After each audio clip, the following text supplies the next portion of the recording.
Hello. Is everything working? Looks like it. Oh, buddy.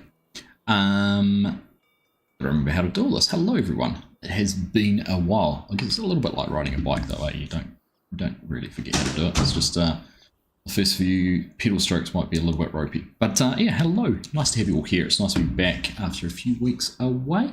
Been a very busy couple of weeks too.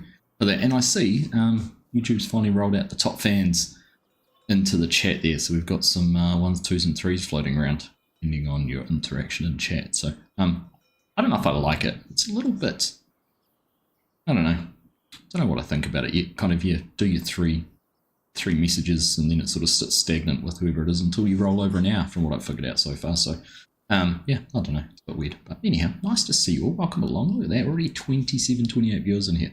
Pretty awesome. Obviously demonstrating there's a little bit of excitement about having a New Zealand map in Farming Simulator, which also suggests I should get my finger out of my rear end and actually start doing a bit more work on it. Yeah, but anyhow, I thought I'd jump in. I didn't actually know what I was going to do today. I kind of got home tonight and I was like, oh, into the stream tonight, what should we do? So I thought we'll jump in here and we're going to do a little bit of harvesting. We're going to float around the map in a couple of different spots. If you joined last time, before we do anything further, I'm going to tab through. If you remember last time, I tried to unload all this wheat that we had into these silos. I figured out my issue because I went in and had a look and I was like, how on earth can I not get these to work? So I was like, right, well, I'll go into here and I'll put a silo down. And I was scrolling and I was scrolling and I was scrolling and they're not there. I'm going to have to put Meridian ones in if I want just single flat top bins in there, because these are actually silo extensions. So that's why they won't work as a silo, because they need to have a silo close to them. So that is that's my issue. I know what I need to do. Does mean though, those bins are probably going to change and I'll have to be a little bit creative with the bin setups, but maybe we just have one over there and a couple here and maybe a couple there and one there. We're trying to mirror this farm because this farm has, let's see here, there's a few bins on the back, a couple over there, a couple down here, a couple around there. So I've been a little bit creative with how I've shown them, but that's what they're at.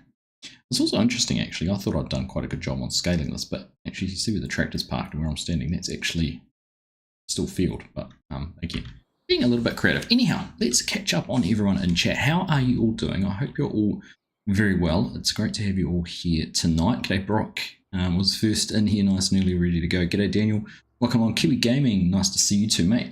Thank you for sharing the stream on the New Zealand Farming Simulator page on Facebook. Appreciate it. And if you found the stream tonight from that post on Facebook, welcome along. It's your first time here, nice to have you here. G'day Ollie, how you doing? Edsy, good to see you as well. Garrick is in. Hyper, welcome along. Amon, good morning. Lee, how you doing? Cheer bro. Or cheer mate, as you have said. Sean is tuning in at 4 AM from Alabama. Good morning to you, mate. It's nice and early. Up for work or still up from last night? Always a question I wonder when people are tuning in at silly hours of the morning or evening. G'day Brad, how you doing? Good to see you. Tam, good morning to you, mate. Scott Page, kia ora. Welcome along. It has been a while, Craig. It certainly has been a while. I've been to Sydney, Hamilton Island, and Napier in the last 2 weeks. So getting around, if you ever get the chance to go to Hamilton Island, and in fact, I was going to download a whole lot of photos. I shared some photos. I'll see if I can find them on Discord. You might have seen them if you're in my Discord. But we flew from Sydney to Hamilton Island and flew over a lot of Australia, and it was some impressive country. Here we go. I don't know how well this will show up on screen or not, but like just going across it, you've seen maps like that's just a farmyard, big irrigation pond, and that out the back there. I tried to zoom in as best I could with my phone. This is all on my phone, but I started looking at this, and this just reminded me like Aussie Farms and some of Hox's maps, and I was like, wow, it's pretty cool. Like Mrs. Uggsy was like, what on earth are those? But they're all irrigation ponds. 1, 2, 3, 4, 5, 6. Another photo I took. I don't know if I shared it, or it was still on my phone. But other irrigation pond. But big wheat piles, outdoor wheat storage. So You just see the conveyor there and that. Look at that row of bins along that side. Big sheds. Big sheds. Like, it's just everything you've seen in game and that people have created in game is exactly like what I saw flying across it. I've had lots of people comment too. Lots of Australians have said about, you know, trees and just how many trees there are. This is actually some of the areas you could see. Like that little spot there might be a tree in the field. Like some fields just looked like they had heaps of trees in them.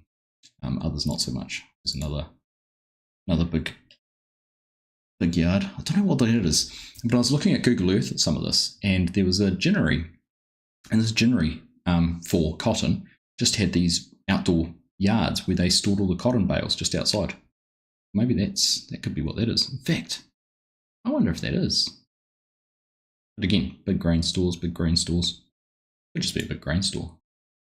The fields are massive. Oh, there we go. That's the photo I was looking at. All of those irrigation ponds reflecting the light. It was pretty cool. Pretty cool. Just a little bit more here too. I think this is where I think it is. That's St. George, which is, no, maybe not.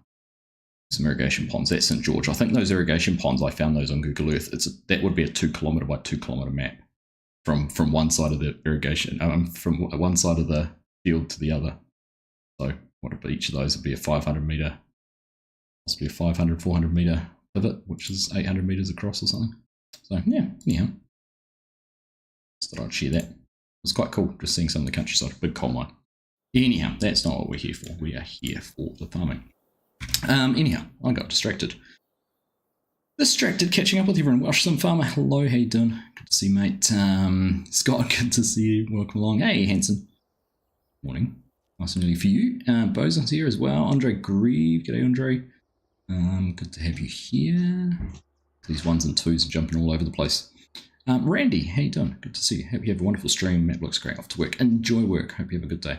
Another early riser. This time Northern Farms tuning in from the Midwest in Iowa. Good to see you. Shan's a truck driver, so you're off to start work. Nice. Now, drive safe, mate. Hope you have a good day. Crofter, hello. Welcome. Dr. Fish. Little Argsy going past. G'day in your best Aussie holiday accent. Thanks, Dr. Fish. We've got a g'day from Crofter too. Yeah, cheers, Kiwi Gaming again. Hello, Cher. Good to see you. The holiday was fantastic, thank you. If you get the chance to get somewhere like Hamilton Island or up on the Great Barrier Reef, highly recommend it. It's a very, very cool couple of cool 4 or 5 days. Not somewhere you want to take the kids though. It'll get very expensive very quick. Strody, good morning. Playing Flight Sim. That quarry is massive. It's just called a gin. Ah, okay. Thank you, Scott. I was looking on Google Earth and it called it a ginnery, so I just went with that. That's why you've got a Red Bull to get up that early. Fair enough too. Hey, Alma. Welcome along. See, you've been to the zoo, Chester Zoo, at that, as Welsh Sim Farmers just pointed out. Nice one. Well, welcome along, everyone. Good to see you. It's nice to have you all here, and it's nice to be back, and it's nice to be playing from Farm Sim. Before we carry on, can I also just say a huge thank you to anyone who's tuned in over the last couple of weeks and watched the new videos I've been doing, the One Tile Challenge and Ray County Project. I'm blown away by the response to those, so thank you. Much appreciated. Much appreciated. And we clocked over 21,000 subs, so another little milestone. Now, because of that issue I was having with these, I've gone through and put a couple of sell points in, so we're just going to sell our grain and those kind of things. Which means we need the tractor and trailer back over at the field because we're going to carry on harvesting. So after all of that, that's what we're going to be doing. Let's go for a little drive and head across the farm. So head across the map even. So if you're new to the stream, if you haven't seen anything about this map, it's a map I've been working on for probably the last 7 or 8 months. I shared it in late May, so 6 weeks ago. Sort of shared a sort of teaser video of it, a little bit of a preview of it. So I've done a couple of map vlogs, just sort of outlining some of the bits and pieces, and I've streamed on it once already. So this is the second stream we've done here. Last time we were testing out that our silage bunker was going to work. Do you know what I'm excited about actually? Just as I get distracted and look at the traffic, I'm excited about having UK traffic and right-hand drive traffic that I might be able to make use of. I'm hoping I'm going to be able to make use of. Not sure whether it's going to be readily accessible within the game, or whether it's going to be locked behind locked as part of the DLC, but that will be pretty cool. So we will have to wait and see with that. But anyhow, this is a map that's set in Winchester, which is a small town in the South Island, in the, I'd say it's South Canterbury, lower part of Canterbury. Canterbury Plains is a huge, huge area of New Zealand, one of the bigger arable farming areas in New Zealand. I'm just going to turn in here. Let's have a drive around. This is actually an old grain mill. This building on the left here was a big old grain mill. Back in the day, it was one of the first grain mills in the South Island. It was hydro-powered. But I just wanted to come through and make sure my cell phone was going to work. There we go. Just hadn't gone far enough. On the little tip trigger too. But yeah, so these buildings will eventually be decorated and made into proper buildings, and that will be a sell point. Possibly a flour mill. I might make it as a flour mill and a sell point, so there might be a production built in there as well. Haven't decided yet. We'll have to wait and see. But yeah, now why am I leaving tyre tracks on here? That's because I haven't painted. This is still grass underneath this. I need to paint that as asphalt. It's another good thing to notice too. So because the roads are done as decals, they pick up the tyre tracks based on what's underneath. So if we go around the corner, I'm pretty sure I've painted some asphalt on some of these roads up here. Should mean this works now. Traffic's a standstill. But if we got to this point, I haven't got my lights on, but we would indicate to the right, and something's happened with my keybinds there. They were in the wrong way, but we'd come to the right, and we would head down this way. It's a funny little turn too. Let's just see, there we go. So now the tyre tracks have disappeared, because as you can see on the edge, I have painted asphalt underneath these roads, so it doesn't pick up the tyre tracks.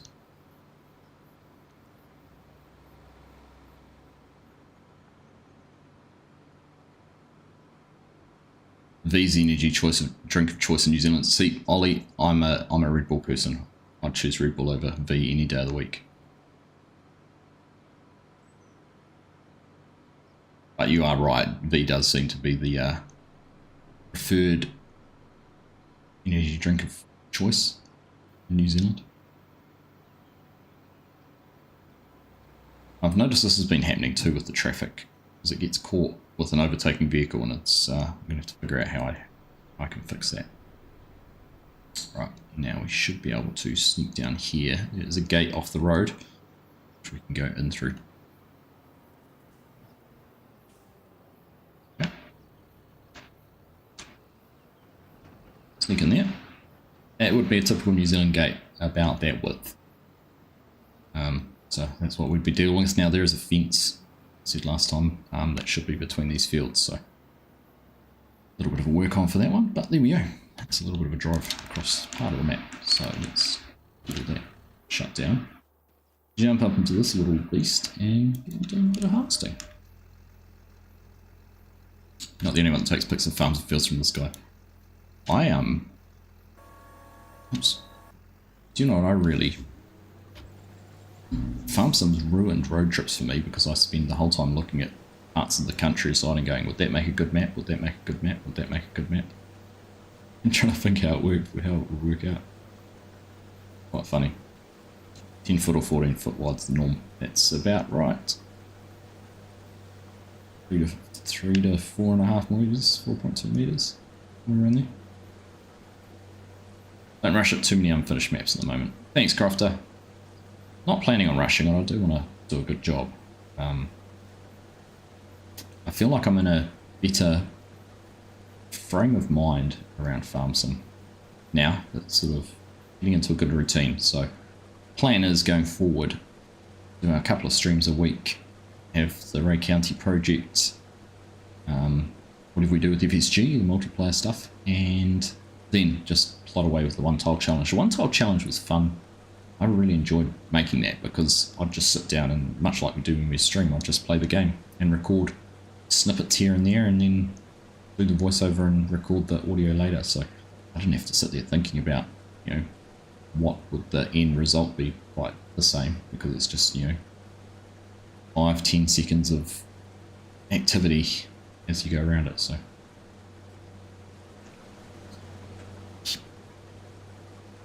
watch everything.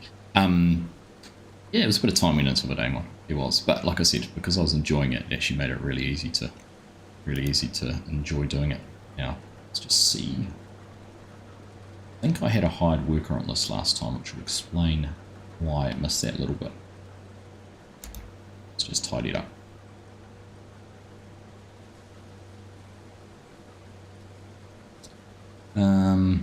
What's everyone's thoughts on the announcement about the new map and everything else at FarmCon? I did have, there was a little bit of FOMO kicked in around FarmCon. Ollie, I was, and I think I said in a post I put up, I was actually blown away by the depth of the fishing. So, fish farming was pretty much a known if you dived into Riverbend Springs. There's a spot on the map that's set up as the fish farm. So, people had already drawn that conclusion that fish farming was going to be coming. When? No one really knew. But the detail and the effort that's gone into it, like the fact you've actually got boats and they can interact with water planes and that kind of thing, that's a pretty cool. And I can already see people will be looking to make use of those features, shaders or however it's managed, to bring boats into the game. And you can imagine going jet boating along the river we've got here in Winchester. That'd be pretty cool. But the fishing, the fact that, you know, there's the growing, you know, it's not just like we've got the fish farm on the one tile challenge actually, and that's pretty basic. It's just feed fish and you get a production out the end. And I thought, well, is that what it's going to be? Is that all we're going to get with the DLC when they do announce it? But the fact you've got sort of like, I guess, little hatcheries to get your baby fish, and then excuse the collisions. The reason it's doing this is I've got a map collision on the edge there, so I need to refine that. But yeah, just the fact that you've got these hatcheries to originally breed the fish and then I guess grow the fish, whether it's out at ocean or out in the harbour or in the ponds. But on top of that, you can actually go fishing. I thought that's pretty cool. I thought it was very cool. Now, I haven't had my whiskey yet, but anyhow, cheers everyone, it is Wednesday, and I'm going to show you the bottle. I don't normally do that, but I haven't tried this whiskey yet. It's the first time, first sample.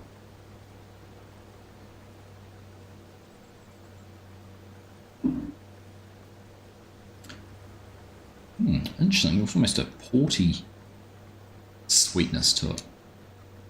Definitely has that sort of initial bite of a whiskey. So this is the bottle. It's called Starwood. And it's the Nova single malt whiskey, but it's actually made in Melbourne, Australia. There you go. I saw the bottle in a liquor store we were in, and I was like, that's really cool. And then we were at duty free, and I was like, oh, maybe I'll get a bottle. But the price kind of put me off buying a big bottle because I hadn't sampled it. And then we were at the checkout, and they had those little 200ml bottles. And I thought, what a great way to try a different whiskey out. So picked up one of those on the way out of Aussie, and yeah, it's not bad. It's aged in red wine barrels. It's berries, chocolate, and spice is how it's described.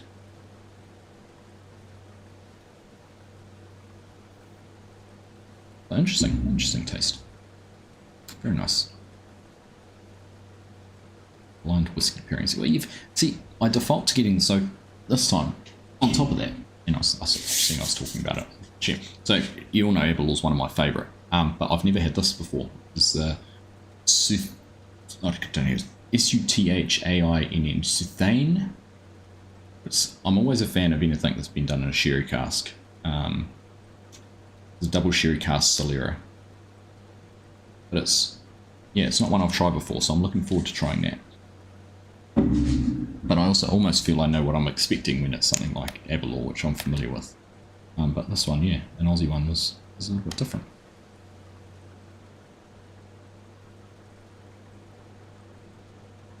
Ooh, you'll have something for me soon. I'm excited. Stella's excited too. Stella is growing into a, not a big dog, but he is definitely growing. Definitely doing those puppy things. Right, we are, what are we, 64% full, so that's 2 laps around. So we've got this field to harvest, which I thought we might as well carry on and do. Seeing we'd already started it, but we're actually going to jump across to the little one down here. Then, I don't know whether we'll go and do that one. We've got 3 canola fields. We've got one over here, which is up where we were before. And then we've got this big one. So I might finish this field, and we'll go down and do 4, seeing we're close. Have a look at that part of the map. And then we're going to drive all the way over to that one and do that. And I'm going to miss a section and infuriate numerous people. Is it a peated malt? Pass. Which one? The Aussie one? What does it say on it? The signature single malt whiskey. Fully matured in Australian red wine barrels, offering aromatic notes of red berries, chocolate, and soft oak spice, deliciously balanced, smooth and sipped neat, and shines in classic cocktails. Can't tell you any more than that. You do not need to apologise whatsoever, Shin. It was very interesting for you to do. 9 butterflies. Nice. Nice one.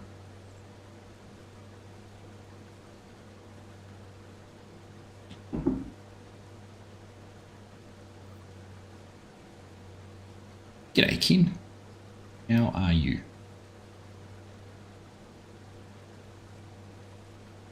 Nice to have you all here. It's good to be back. Good to be back into it. Had a bit of fun catching up with obviously with FSG on the weekend. And talked to him. I think it had pretty much almost been a month. It must have been 4 weeks since we last recorded an episode together. And obviously lots happened in them with FarmCon and whatnot. Like I said before, there was definitely some pangs of FOMO hitting. I think the thing that saved me a little bit with missing out is because I was in Australia in a couple of hours even earlier than New Zealand. Our time zone didn't align very well with with Europe. So while I did manage to catch one of FSG's streams, I think we were doing at that stage. Maybe about to head out for dinner, or I don't know, but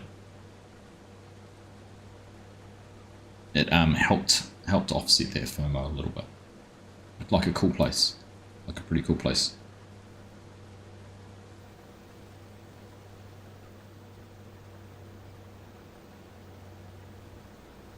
If this turns out great, we'll be open to build another New Zealand style map. Certainly be keen to try it out. A lot of what I've been doing, Andre, is to obviously learn how to make maps. Oops, I'm full. But at the same time, build assets that could be used across other maps. So, hence building the New Zealand pole sheds and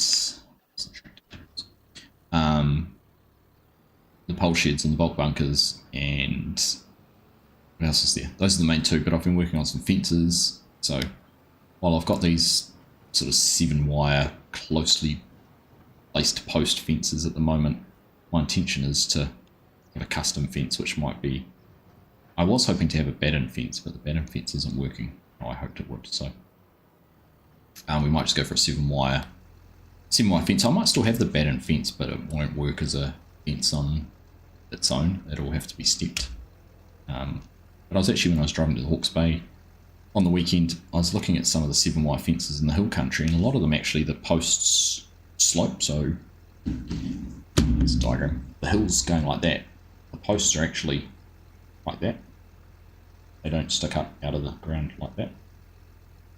Catch my drift. So yeah, I'd love to do a hill country map, a proper classic sheep station, maybe a river valley with some flat land in the bottom, which would be easy to use for making silage or hay, probably, for sheep. But yeah, just something that was compatible with that. But I don't know, after flying across upper New South Wales and southern Queensland a couple of weeks ago, I Like the idea of tackling a big Aussie map too. Who knows? We'll get this one out of the way first. Let's not run before we can walk. Do you think FSG will enjoy the map? I hope he will. I reckon he will. He's had a look around, given him a copy of. I don't know if he's got the most recent one, but he has had a little bit of an explore.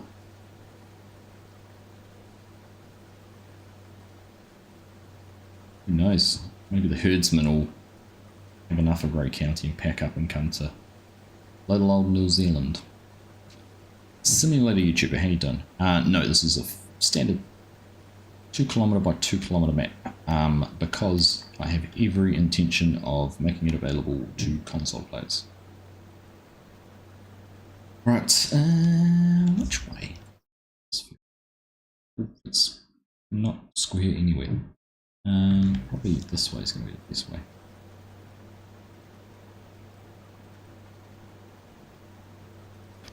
Let's just do this. I'm going to bring up some steering assist, put on 3 headlands, and it's going to do it the opposite way to what I thought. Okay.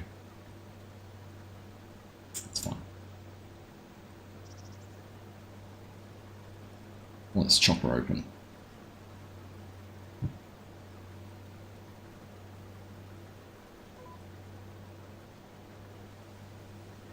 Here you go.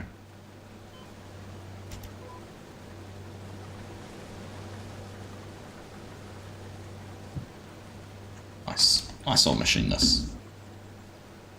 If it wasn't for the German on the back.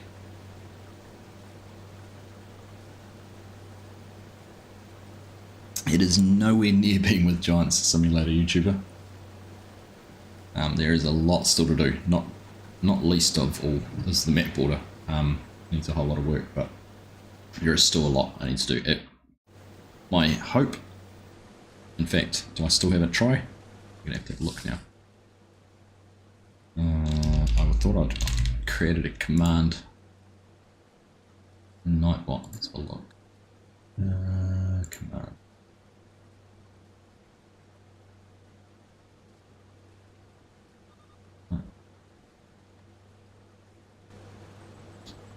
Oh, exclamation mark date. There you go. I did. You can see it there now. Yeah, exclamation mark date will tell you when it's going to be out.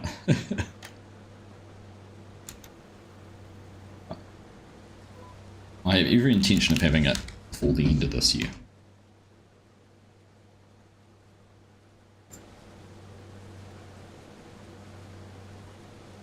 Back in the gum rush days, no gum in New Zealand. I know what you mean. The old hardwoods. Look at that, Nightbot's number 3 on the list.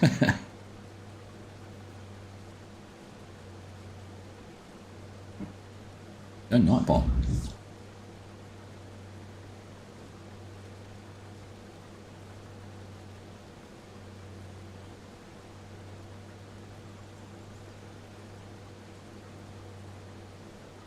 The idea with doing a sort of steep sheep station with a river valley would be able to bring some proper New Zealand style forestry into it though. Sort of the plantation forestry that we have a lot of. Skidder sites and forestry tracks and all those kind of things.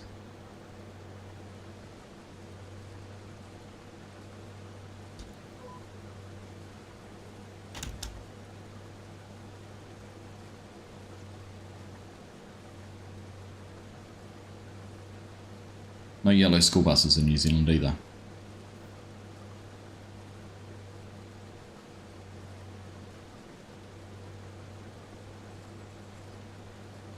Just little things. That car just passed the truck and it was going to go through the bus. Is it going behind? Where it's gone now? Oh, see. No, I thought it might have stopped on the wrong side of the road. There's another car passing. Based on this traffic drives, I reckon we might have to get some police officers on the road. No quarter given.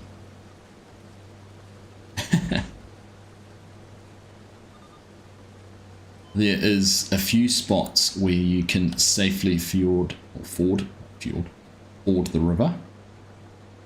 Dr. Fish.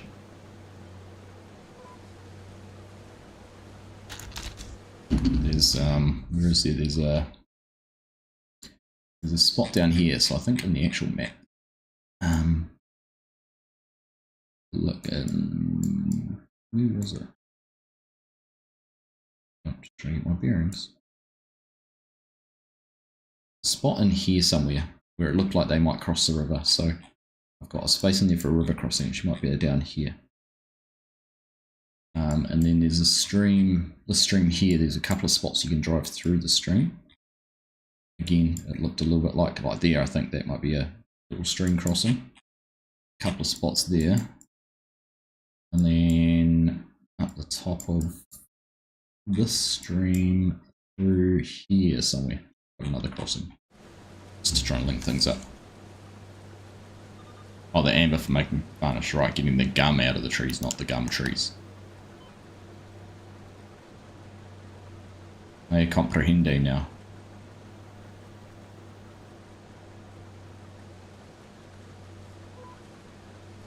And some unsafe spots where you think. What I really want to do is have,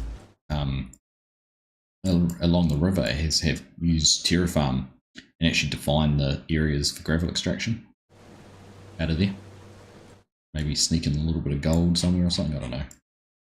It'd be kind of cool to at least have the ability to extract gravel, particularly down in this area here where there's a big wasteland of bank. You could quite easily go and dig in there and not ruin any of the fields. Likewise up in here, I wanted to make the river a bit different. But if I was going to do that, I'd probably want to play around with the water plane so that if you dug below the water level, it would come back in there. That's actually a thought.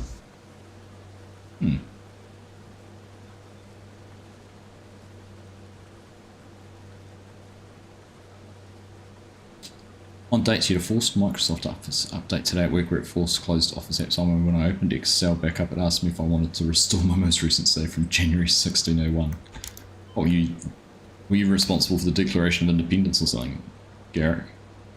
Is that some early Shakespearean works or something that it wanted to take you back to? It's classic. What weather damage will there be on this map? I am going to leave it all on by default. You've got the options to turn things off and on, don't you? Disaster destruction. So I'm just going to leave it on by default, and you can choose whether to have the tornadoes. I don't actually know if you can isolate the tornadoes on their own or not, and still have the hail. I think it's one or the other. The hail would definitely be highly appropriate for New Zealand, but tornadoes, yes, we do get them, but certainly not to the degree that other parts of the world do.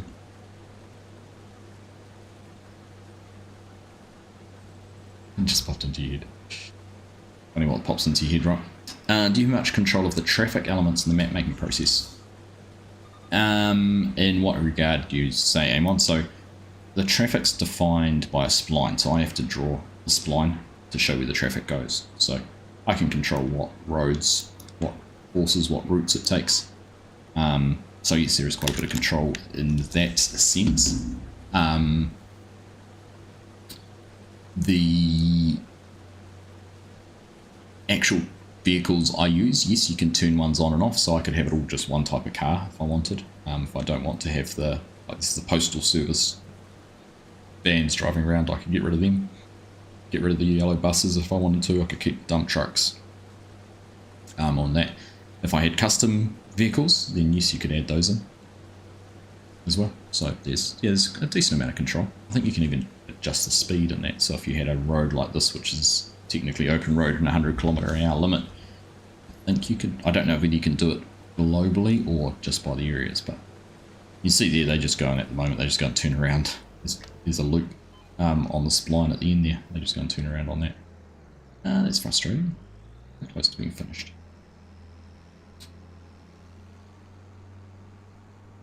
So close to the end at least, not finished. How big is that field? It's not that big. I think it's pretty small and old school for what it is, but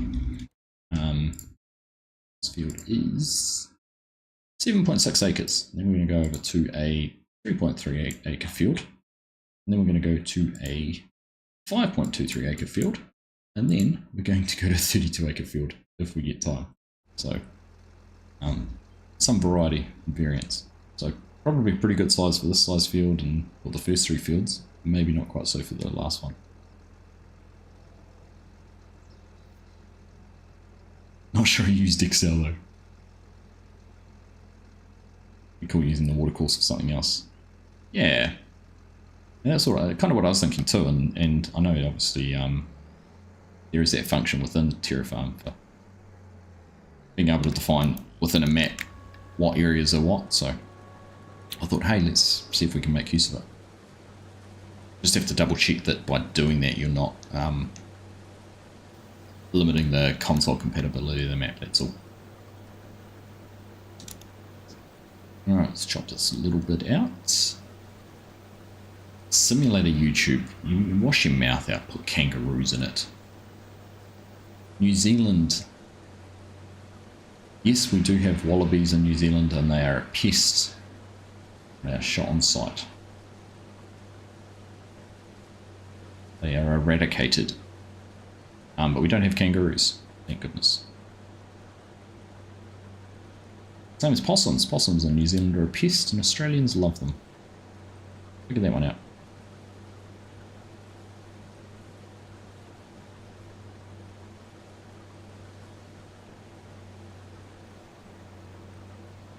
You know, not too many tornadoes in the South Island.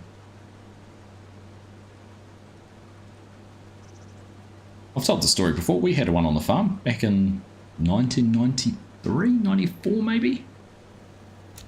Went across about half a kilometre of the farm, half a mile, 500 metres, 600 metres.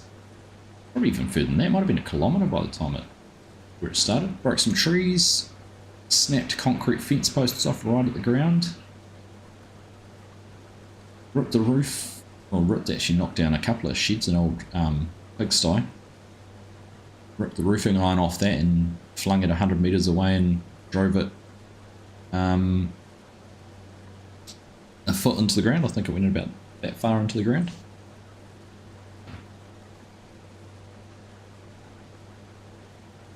Hey Yoda, evening mate, good to see you.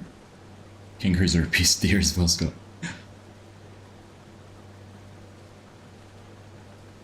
No, we don't. No wombats in New Zealand. No.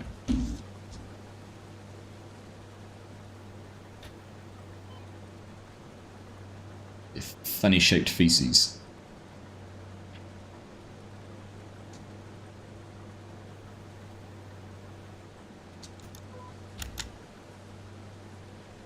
So yeah, as you can see, the map border, looking in that direction, there should be a beautiful view on a day like today, where it's crystal clear skies and not a cloud in the sky. You'd have a fantastic view of the Southern Alps.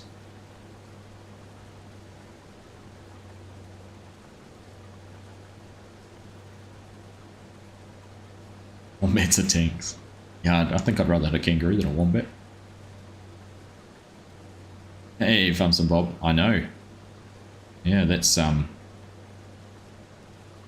his map style, his attention to detail is something I can only dream of bringing into this map. Fantastic map maker. Really looking forward to checking that one out.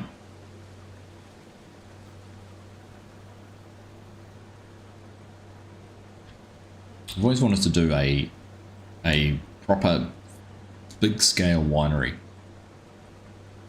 or vineyard. Can't really say winery because we're not allowed those in game according to Giants, but to do it I'd want to be able to use courseplay and the features they have where they run over the vines, and to do that it needs good tuning space on the internet. I haven't found a map yet that does it quite as well as it.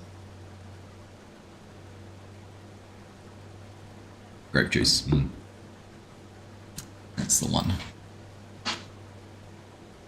Off the FS map topic, did you watch any of the Club World Cup at all? Not really, Edsy. I followed it. My boy's a Chelsea fan, so he was rather ecstatic, and won't stop going on about it. You're going to hear me and come out and cheer. But nah, it didn't follow it too much. But it's cool to have New Zealand representing on a stage like that. Even more so to draw with Boca Juniors. Pretty cool result. Pretty cool experience, and for someone that's kids love football, it shows they could one day, if they even doing well enough in New Zealand, could give them a chance to play against some of the best players in the world. It was also on a pay-per-view service that I don't subscribe to, so and the only semi-pro team as well. That's right. I wasn't too keen on paying just to watch that. For enough loads of subscription services as it is. 50 plus viewers, welcome along each and every one of you. Great to see you. Thank you for joining me here in Winchester, New Zealand. Possibly the first real life farming simulator map based in New Zealand, and hopefully all going to plan, released on Mod Hub later this year. For all platforms. Bold statement, big promises, I know.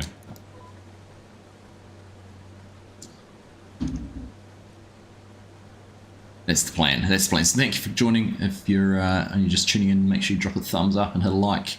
Double check you're subscribed. It'd be great to have you here as part of the channel. Wombats will break the diff. Why is that? Because you go over the top of them and they just whack on the diff. Low hanging diff. Tell you what I've been enjoying watching, I don't know if anyone else has been watching along, is the Welkers rebuilding that big bud. It's been fascinating, absolutely fascinating watching them do that. What a talented family they are. Their fabrication skills and just the broad knowledge they have is very impressive.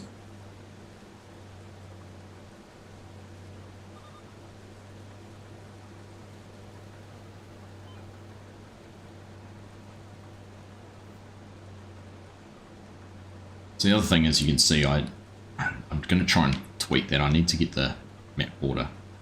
One, the image quality is terrible. I don't know if I can make that any better. Two, it's not quite lining up properly, which I don't mind on a field edge over there. Doesn't matter to me, but there kind of irks me, so I need to try and figure that one out. Fix that.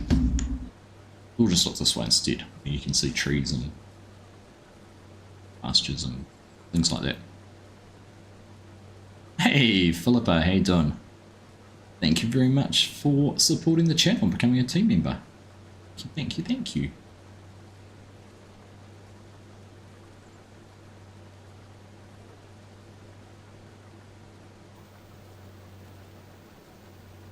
Now, one thing I didn't say it in the video, but I will explain it in the next Ray County project. Obviously had a lot of people put their hands up to come and give me a hand to help out, and I'll clarify it. It's similar, if you've been around the channel for a long time, remember what we did in Spectacle Island, where we had effectively hired help. I used the same concept, but used the contractor mod, which was available for FS19, where you could have a playable second character in a single player game.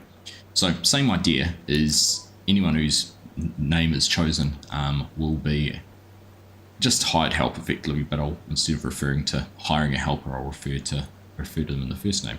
But because of, to help me with selections in the first instance, I'm going to prioritize anyone who's a channel member that offers to help each week. Will have a higher probability of being selected. So just as a little perk to say thank you to those who support the channel.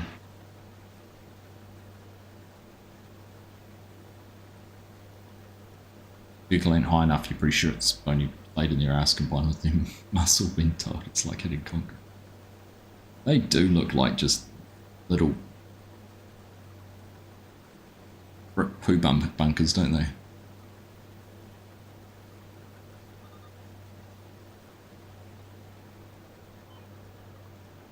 Yeah, that's the feeling I got too while they were putting the PTO on it, because they talk about how it's only actually we're going to go back the other way.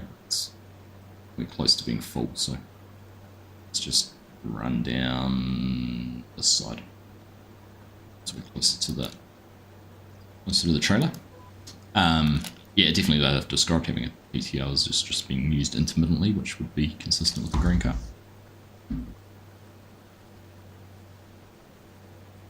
Yeah, full big buds. You live up in Taranaki, Philippa. Nice one. A few people from Taranaki.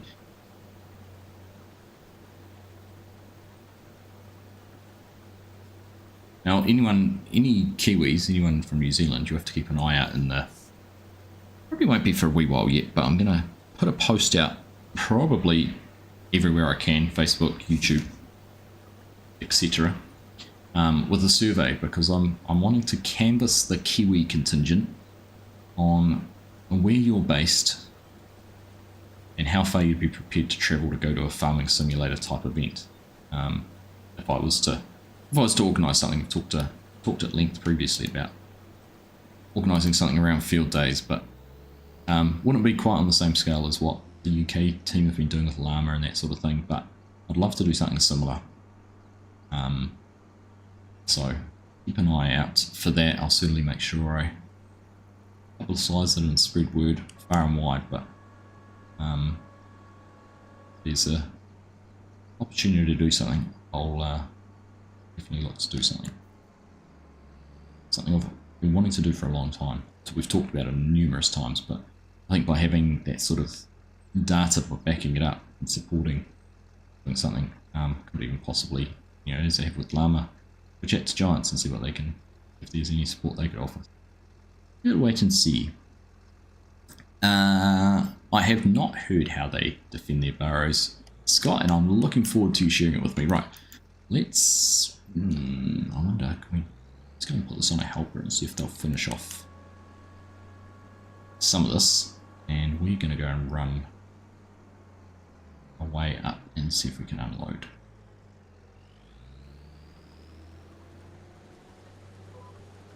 So I'm going to turn that on. Hopefully the AI worker 3 headlands should be the same.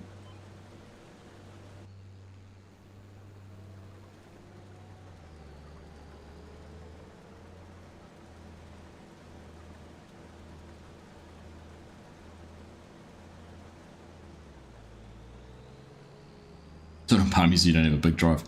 Well, I mean, that'd be my idea too, because then I don't have a big drive either, Ollie, but we'll wait and see. I mean, Palmy's pretty central for anyone. Lion North Island, Hawke's Bay, Taranaki. It's not a huge distance, but this is what I don't like. Can anyone tell me, is there a way to just get a worker to start where you are?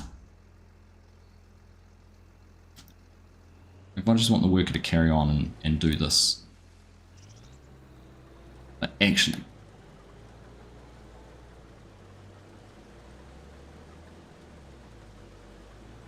there it is, as I had it on headland. There we go, right. Figured it out.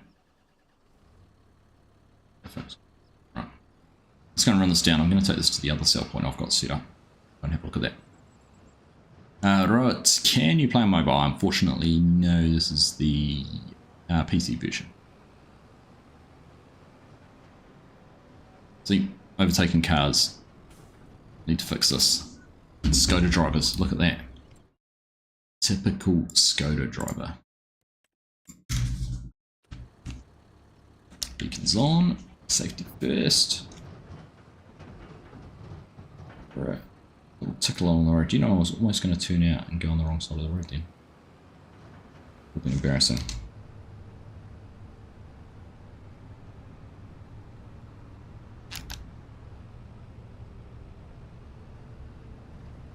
If a predator manages to get in, they throw it in reverse, haul ass literally low, and then use the bony pipe to stone the predator's head against the roof of the tunnel. Is that right? It's hilarious. Your booty crushed. Safety first, second only to profit. So it's one of the houses I've done a little bit more work on decoration with. A little bit closer. So here's the river. Asking about the water feature. You can see how I've painted the rocks in there, and they're kind of patchy. I'm gonna steal what No Creek Farms has done on his gravel paths and actually paint some stones down on them, because I think that looks fantastic. Pretty low impact.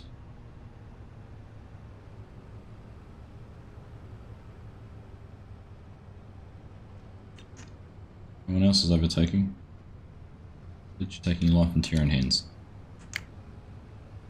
Right, so this is the road. If you're new to the map, this is the road into the main shop area. In real life, this is, so straight ahead would be the shop.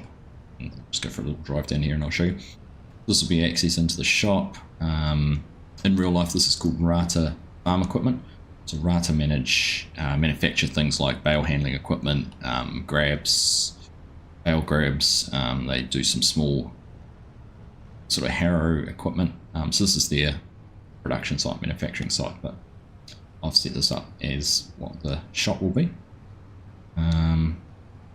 Still trying to decide what I'm going to do with that building, how detailed I will go with interiors, exteriors, and things like that. And there'd probably be a workshop around the side.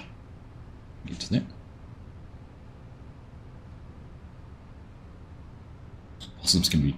Yeah, but aren't they protected though, Scott? Can you actually do anything to deal with them or not?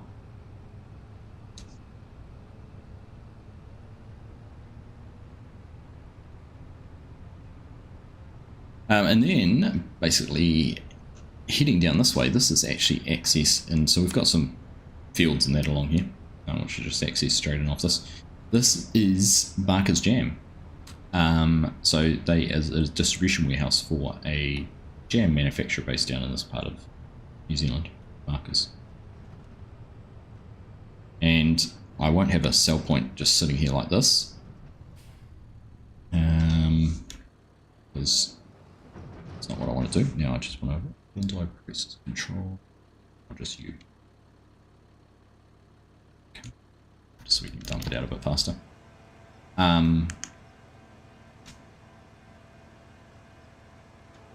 Yeah, as I was saying, sell point won't be here.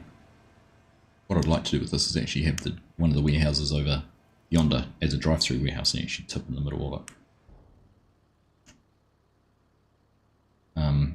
So you'd come in maybe this side. You might come down this track here, and then this is magic. Watch this. Whee! Drive through the building, and then drive out the other side, like so. So that's kind of what I've been planning with that. Put a gap in the fence, and then this is all pasture land over this side. Stockyards there, cattle yards, silage bunker. That's kind of an area, if you've watched my second map vlog where I said you could potentially build your own yard if you wanted to, because I've got everything set up at the moment. So if we go into demo mode, actually come in and demo the fences. You didn't want them, knock them out, and you could expand your yard out that way. You know, build some sheds or everything in there. So I'm trying to make everything demolishable. This isn't. That is. So yeah, some things are set in place. Water troughs aren't. Maybe I should. I don't know.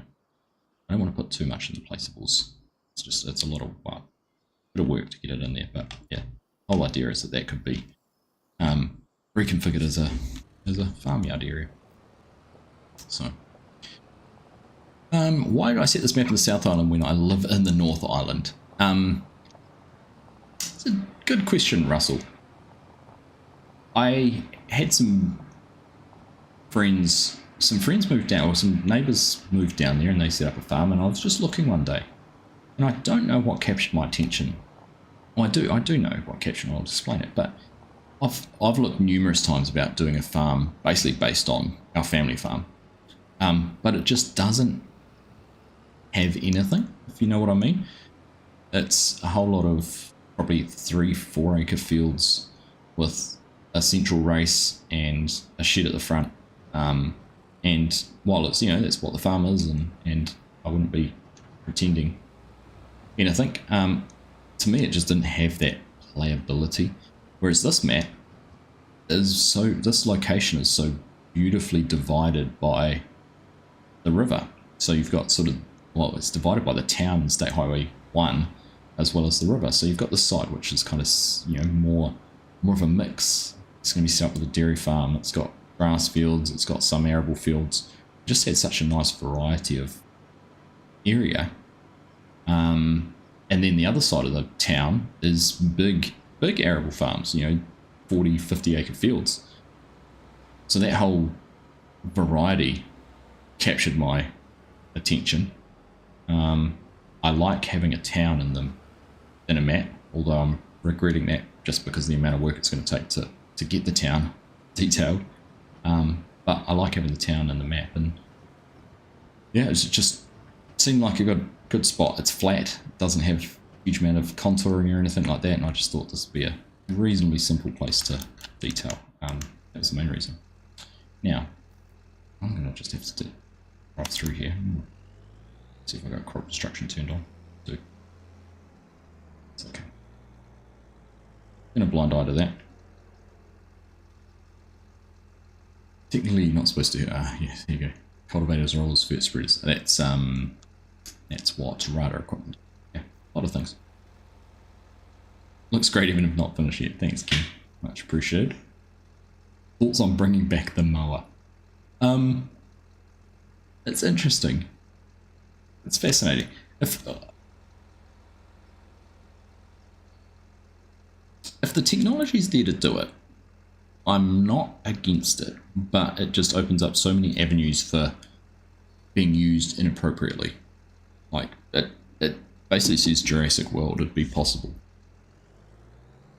To me, if you can bring back a massive, tall, flightless bird in New Zealand, why can't you recreate dinosaurs? So, I guess ethically, is it a good thing to be doing would be more my question. I think there's other birds I'd love to, like these other New Zealand native birds which are extinct now, which I'd love to see something like that being done, or maybe using the technology to further protect those, you know, declining numbers, something like the kakapo, which has a very limited number of birds alive, but is still a not, you know, a living bird.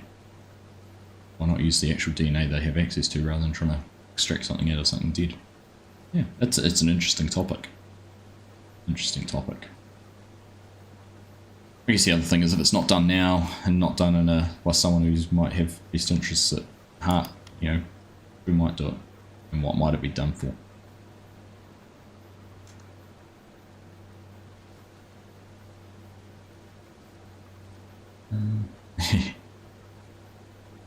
Baked. Thanks, Sebastian. Much appreciated, mate. Not quite Australia, but close. Not quite. Probably better too.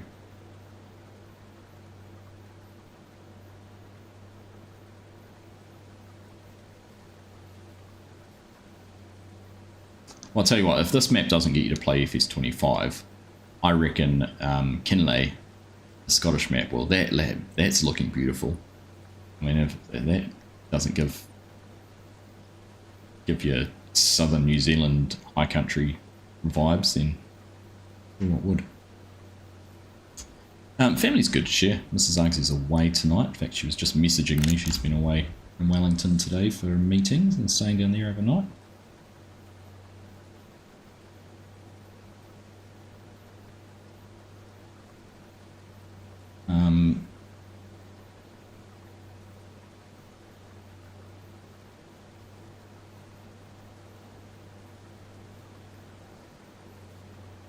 And yeah, boys are good. They're back at school after a couple of weeks of holiday this week. So went over to a futsal tournament, which is one we regularly will go to every year over in the Hawke's Bay. 2-hour drive, 2.5 hour drive. 2-hour drive now with the new road. It's good. First time over the new road too, over the new Te Ararua Manawatu Highway.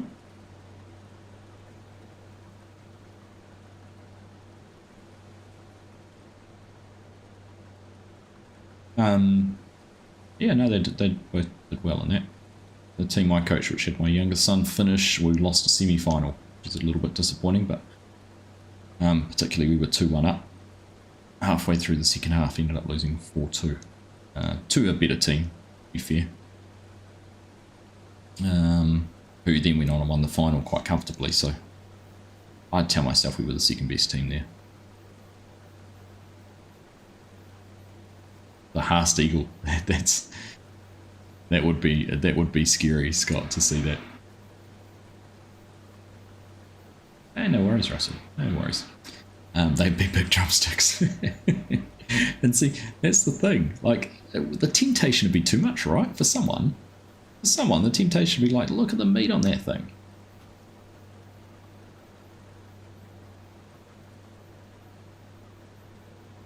I don't know what it tastes with the 11 secret herbs and spices.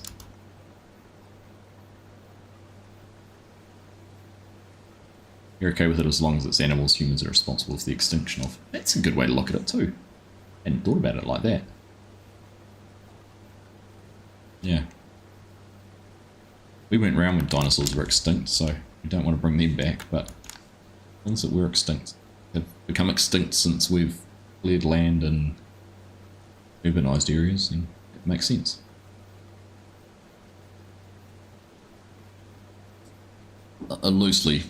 Loosely in charge, yeah. I tell them what to do and sometimes they listen. I'm honestly blown away. 68 people in the stream at the moment. Thank you so much, everyone, for tuning in. That's awesome. I know there's a lot of interest in the map and things like that. And it's that interest in that you guys have for it, which helps motivate me to carry on making it, and is the reason that I have shared what I'm doing with you so early in the piece. Well, thank you all. You're in Wellington, Russell, just down the road. Just down the road from me in Manawatu.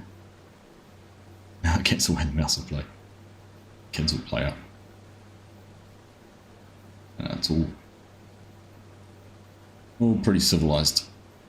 Work, football training tonight, home, stream, work tomorrow, and she'll be home. Hardly know she was gone. Done very well making the map. You live in Winchester and it looks almost identical. There's a couple of things that could be changed, but you've done very well. Well, Cameron, I am all ears on any suggestions to help improve the map and make it more authentic. So feel free to suggest away. I can't remember if you're in Discord server or not, but by all means. And I've had a lot of people actually comment to say you're from Winchester, and you may have been one of the people. I apologise if I hadn't responded to you directly.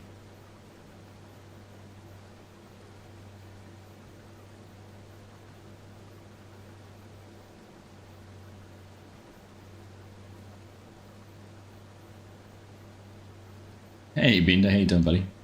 Sneaking in there, good to see you.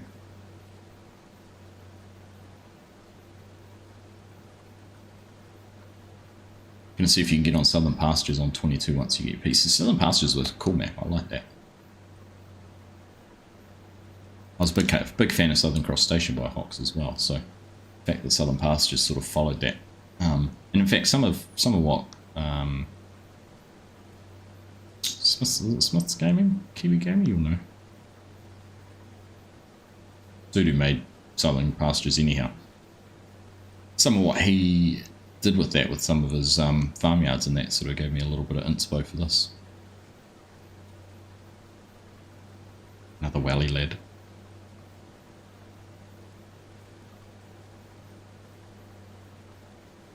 Smith 97, thank you, Ollie. Does have good contours. Certainly does. It actually captured a whole lot of different parts in New Zealand, and I think I said that when I looked at the map. It's kind of got this overall vibe of how what farming New Zealand was like, with the sheep and shearing sheds up on top of the hills and a few big pastures, dairy farms, those kind of thing. Ollie stole your spot, Scott.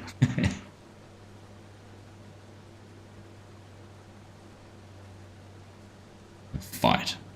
Have a fight. Oh look, traffic's stuck again.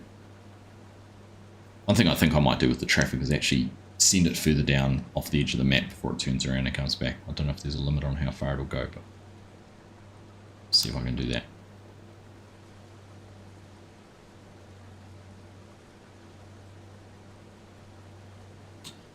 Yeah, it's been around for probably a month, Ollie, and they slowly roll out the feature to channels. So FSG had it, yeah, probably 4 or 5 weeks ago. But this is, I don't know how long I've had it in here, but first time I've seen it. So basically you get 75 XP. If you send 3 messages in a chat, you'll get 75 XP, and it resets every, well, not resets, and then if you've been here an hour and then you chat after an hour, then it starts again. So it's to avoid people just spamming the chat with messages unnecessarily. Oops, it's a worker. I think I did that. Which I understand. You know, you don't want people just writing dribble just to try and get the XP, but you can also get more XP by, I think, is it super chats and super stickers, but not memberships. Really weird. I thought memberships would have been part of it too. Apparently not. Apparently not. Hey, Canicorn, lurking and listening. Good stream. Thanks, mate. Much appreciated. Mazda 787B. Now that is an automobile. That's a very impressive piece of equipment. Tuning in while playing FS22. Nice one. Great to have you here. I see anyone with Game Pass is going to get FS25 access at the end of the month or beginning of August. Be interesting. See what sort of numbers they get from that. There's quite a few people who've commented to say they were waiting for it to come on Game Pass to be able to play it. So, what do you think? So people think 10 months, will it even be 10 months? 9 months after a game's released? Is that too quick for it to be being made available on a subscription service like Game Pass or not?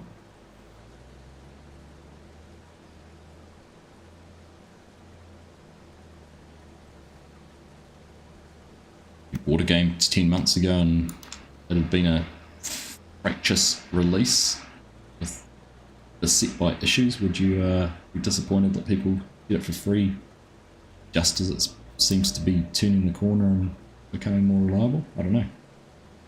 All good questions that have no answer. Oh, gotcha, Scott. Gotcha. Hello, Mrs. Scott. Mrs. Scott's mum. Hey, Chris. Evening, mate. Good to see you. Dutch modelling tuning in. Good afternoon to you. Must only just be afternoon for you, is it? 10 past 12?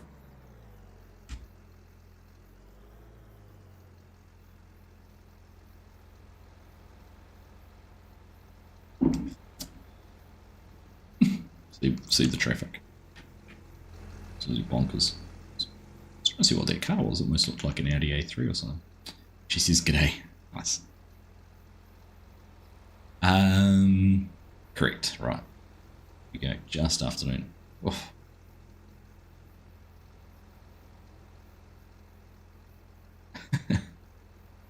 Traffic these days. It's actually quite appropriate for New Zealand driving because it wouldn't surprise me if you saw some carry on like this on New Zealand roads. Oh, goodness. Hey, Nina, how you doing? To see you. You lost Bess the Bassett. Oh, I'm sorry to hear that. It's never fun to lose a friend. England won the cricket and I'm live, so it's not all bad. Not all bad, and I'm allowed to say you've started work on your barn conversion. That's very exciting.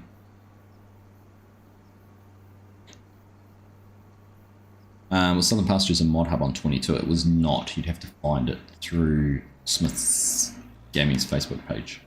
If you go back, actually, the easiest way to find it, Andre, search my channel for Southern Pastures map tour. Because I'm pretty sure I did a map tour of it, and there'll be a link. There should. I normally put a link to it in the description, so you should be able to find a link to the video in the description. No, We drive on the correct side of the road, which is the left side of the road, Dutch. What are you talking about? Right. Let's march on over. You know what? I'm inclined. I'm going to skip doing this little field. We've spent a lot of time on this side of the map. So I'm going to take this for a little tour across the map, and we're going to head over the other side. And do the next little field, because we're not going to get any further than that one the next hour or so.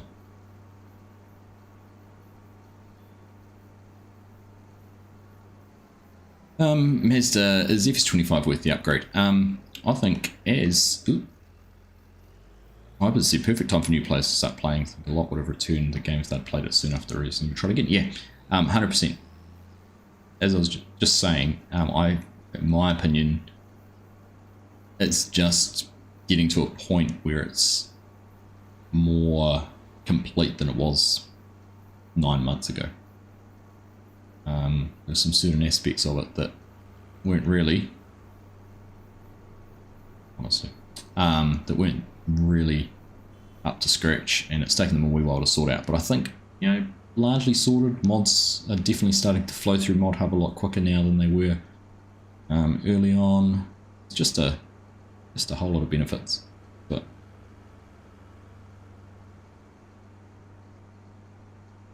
oh, is the link to it still from when we had it as a server, Hanson? That's a good point too. That's a good point. I'm watching those dash cam vids. Yep. I saw one today of a someone driving across the Nullarbor Plains, and like had a full-on road train just overtaking a ute coming in the other direction, just completely disregarding the guy going. He had to pull right off the side of the road to not get taken out by this truck. Not very nice. Kiwi Sim Farmer and viewers have just joined the channel. Join the stream. Say hello to them. Welcome along, Kiwi Sim Farmer. Welcome along to you and your community. Hope you had a great stream, mate. Sorry I haven't really been able to tune in and say hello anytime recently, but hope things are ticking along nicely for you.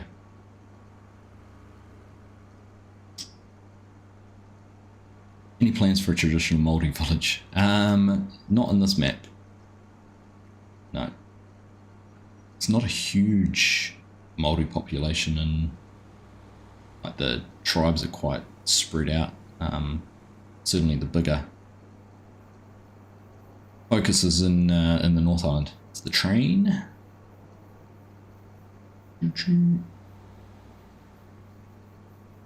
So the way this works is this road actually splits like this, and you go sort of one way here and then one way there. So this is where you go left or right out of this. Make it obviously down on the left. Around down. Now I have modelled a sort of a curb footpath section, and I was going to try and put along some of these roads. Particularly this main road, mainly on this side here. I was also excited actually. Red Dog released his British farm gates. Were put on as a prefab on Mod Hub earlier this week, like late last week. So I might even make use of those. They're much more Kiwi style than the gates I've got at the moment. We'll have a look at that. There he is, Kiwi Sim Farmer. Welcome along, buddy. I got the little pop up before to say you'd joined and brought the community over. So thank you very much, mate. Great, great to have you. Hope you had a good stream. Hope you had a good stream. Hey, Incendiary. FS Farmer, can I show you the PDA, the map? Yep, we'll have a look at that in a sec. I'll get to my destination and I can show you that. Had a Māori bloke try to teach you how to say Māori properly. He gave up after 10 minutes.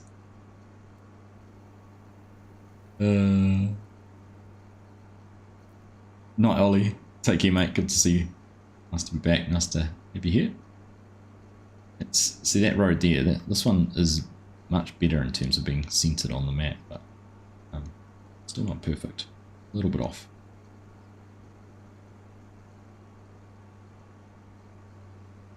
Right. No traffic coming down this way. Interesting. Must be a big traffic jam somewhere in town. Get the train tracks. Right. So we're going to head down this way.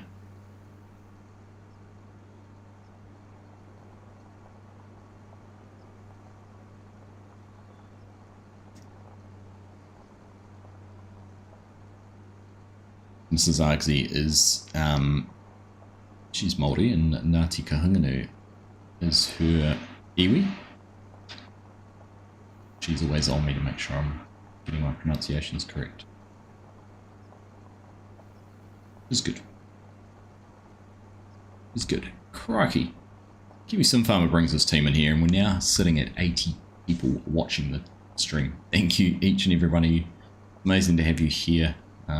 This is what I missed. I missed just chatting and playing the game and just talking things through. So, appreciate you all tuning in. I was saying earlier, last time we had issues with these silos, I figured out why. It's because these are silo extensions, so they don't actually function as silos. So I'm going to have to go through and make some tweaks to how the silos are on this farm. I'm trying to do as much of this without using mods. Obviously got my, we just drove past one of my pole sheds.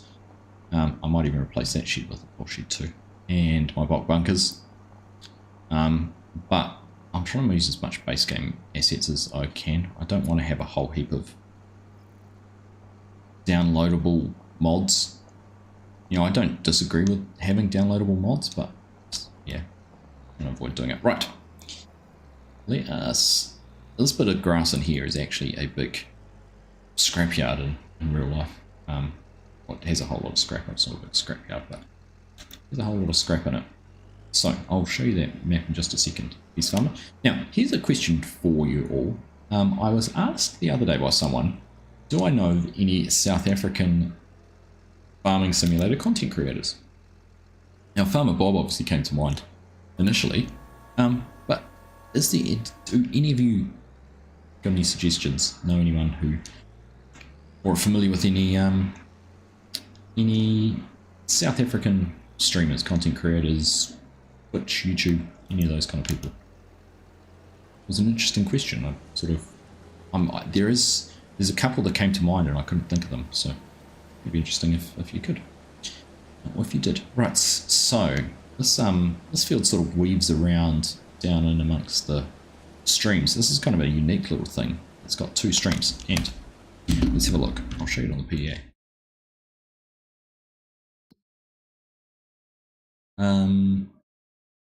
Jason, did I say hello to you before?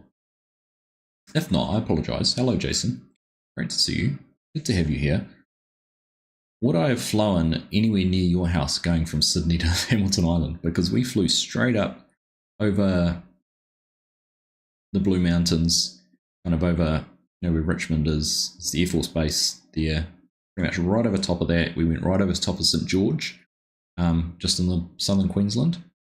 There's some photos in Discord if you haven't seen them. I was looking at them earlier on the stream, but saw some incredible farmland through there. Huge, huge farms. I'm pretty sure is that up about where you are? Anyhow, so this area here is quite unique because it has these twin streams. There's one that comes down here and actually almost looks, from what I can tell, as it kind of splits either side of the farmhouse. So the farmhouse sort of sits out here on this little island, and that's where I've had to bring the house a little bit closer to the stream than I would have, but that's where that sits there. And then like this area here, I've actually got, it's a lot bigger than it should be. There's all this here, which is actually part of that field, but I've just left that all as grass. So if you wanted to mow it, or you could even plough it and make it into a field, but we're basically working down in here. It does actually technically go a little bit further.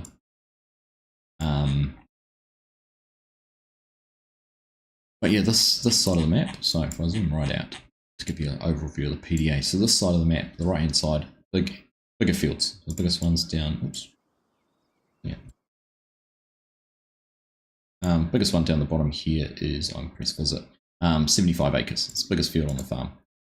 We've got 40 acres, 32, but those two could be merged, those two could be merged, those two could be merged. Technically, you could merge all of that into one big field. So the idea was you had this kind of arable farm, and as you can see, as you look further around, there's bigger fields. Like this field actually stretches the whole way up. Yeah, there's a big field there, more big fields all down here. And then you get on the other side of the river, over here, and you've got more dairy farming land. So it was just a really nice divide. So we've got the town in the middle, takes up a big chunk. A lot of work to go on to get that all done, but we'll see how we go with that. And then we've got this bit of sort of green farmland through here. But again, the way I've done this with the fences and everything like that is if you wanted to make this pretty much all one, you'd probably end up with 2 or 3, but this could potentially, you get to delete every fence. Still have the water troughs to deal with. Maybe you'd have the access ways, so you might do one side of the farm track, but you could actually conceivably plough all that up into one field, merge all that into one field, merge most of that into, there'd be a couple of fields in there, but yeah, that's kind of the idea. That's a pretty overview of the map. Well, the other thing that appealed to me, you were asking before, Russell, is the fact it had the railway through it. I always wanted to have a map that had the railway, so I'll have a load point here, and that will head off to Timaru Wharf, or the sell point for that. It's basically where the line heads down towards the Timaru Wharf. It's the nearest sort of export point, I guess. Yeah, that's the map. Let's jump back in here and carry on doing some things. Farming main comic in the Discord box be spot. Just put in the general chat if you want. Wherever you like, mate. You have Sydney to Adelaide flights going to you. Okay, right. Map's looking better every time we see it. Thanks, buddy. Buttons. That one there turns us on, doesn't it? It doesn't turn us on, it turns the combine on. You know what I mean. Mine's out of the gutter.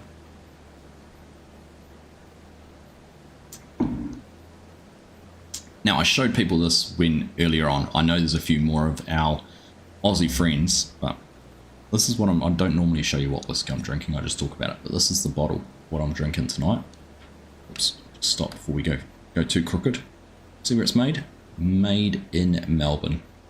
So, it was a whiskey I spotted in a liquor store, and I thought I want to try that. The bottle caught my eye. It was kind of cool. And I found it as we were leaving Sydney in duty free in that sort of little convenient size, just to give it a try. Okay. Very nice.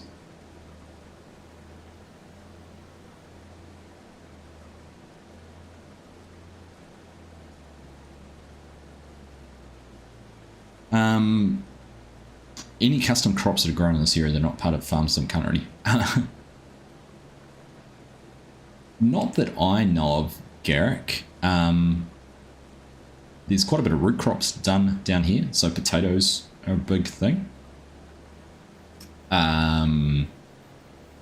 There's potentially onions, which I'm excited about onions. So we grew onions my father grew onions for a period. While he was growing potatoes as well, he sort of diversified and had a few fields of onions for a while. And there's still quite a few onions growing south of us here, so that's definitely something I'm excited to have come into the game too. DJ Modding was quite happy for me to use any asset he had in Judith Plains and add it to the map. So I want to add alfalfa and I want to add clover. I'd also love to add in a ryegrass or a specialist grass with the distinct purpose of using it for, not for silage or hay or anything like that, but actually having it so it's swathable and you got seeds off it, basically. Because grass seed is something that's grown a lot down this way. There's actually a lot of seed crops grown down in Canterbury, from what I understand. I've seen videos of them harvesting carrot seeds, for example, using swathers and pickup headers. So I'd love to have like a ryegrass or some sort of grass that you could basically mow, pick up with swathing, the pickup header, basically leave behind a straw, and have the output as a seed. And it might be quite a low yield because if it was going to be a seed, obviously it could be any sort of seed, which kind of sucks. But or I'd just add a fill type called grass seed, and you'd have to have it as a cell type. So I don't know. That's something I thought about. Hey, Farm Roland, how you doing? Welcome along. Hi there, Marianne. How you doing? I'm going to take it from the lack of comments. No one knew any South African streamers and content creators that do farming simulator stuff. That's fine. No peanuts, nothing like that grown in New Zealand that I know of, Garrick.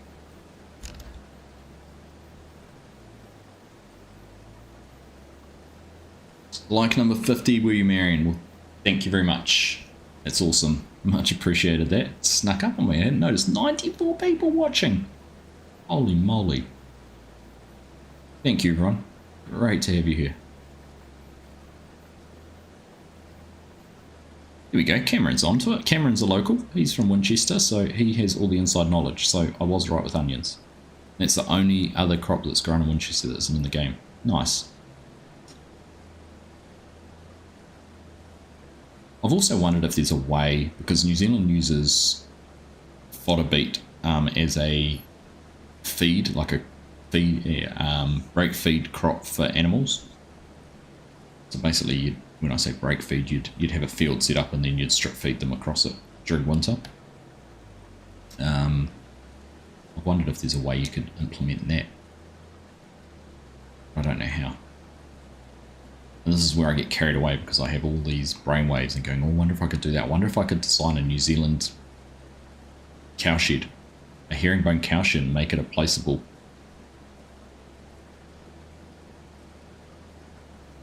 And a subscription as well, Marion. Thank you very much. That's awesome. Thank you. Yeah, all these ideas, and that just gets in the way of executing. So I'm going to have to be mindful of that. What are we? 53%. We should get around once more, and then we're going to have to go get the trailer.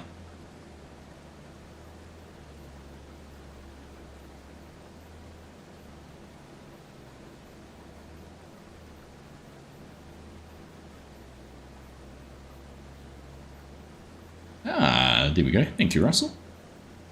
I had no idea. Makes sense.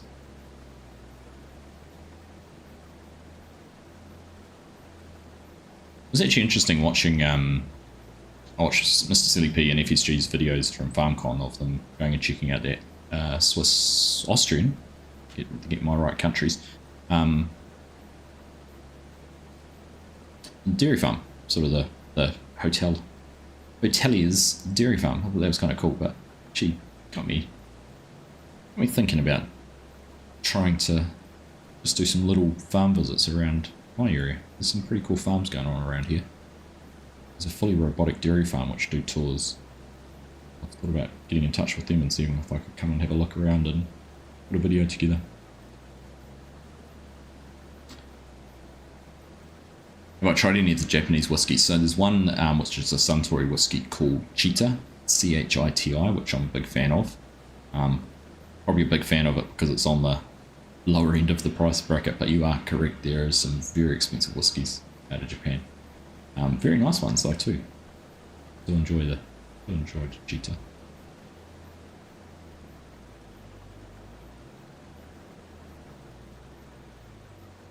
Yeah, I'd love to have a way to feed. Yeah, I'd love to have a way to be able to do that. So what I'm thinking about doing, I keep on starting off with this. What I'm thinking about, what I'd like to do, I want to have a fenceless placeable. So, for example, all these fields over here, like let's say I'm going to go show you this. What I'd love to do is have a field like this, and there's a way Cookie Monster's done it. He's got fenceless placeables where he uses to mark out the fence or mark out the nav plane for the animals. There's a blank bit of grass, so it places a little grass square, so you could basically map out this field and put a placeable down in here, have a trigger. I've already got the water, and that's New Zealand pumps water everywhere. We don't have to fill water. It's not a thing, so I wouldn't have water, but I'd put out a bale feeder, and you'd place the bale feeder, and next to the bale feeder would be your animal trigger. So you'd have your bale feeder, animal trigger, and then you'd map the field to match this. The limit is that there's a limit on how many animal pens you can have in Farming Simulator. So I don't want to restrict it for console players by placing, one of these down in every field and requiring you to have the more animal husbandries mod, for example, which breaks that limit. That's why I was going to do it with the placeable built into the map. But for example, these fields, there's this field behind us, 1, 2, 3 is here. 1, 2, 3, 4, 5, say 6 fields. These 1, 2, 3, 4, 5, 6 fields. You could have these set up where you had animals in them, and you might have animals in 54 and I'll do this probably 54 and 57, for example. But you had animal pastures built into these other 4. So basically 54, you'd graze that until the grass was gone, and then you'd use the animal staff to move from 54 to 55. And then once you've grazed out 55, you'd go to 56 and kind of simulate how you'd move animals around. And 57, 58, 59, go from 7, 8 to 9, then back to 7 once the grass is grown again. That's kind of a way I thought about trying to implement it. You know, I've got plenty of areas like you come down here and, you know, there's these fields here. I go up in here.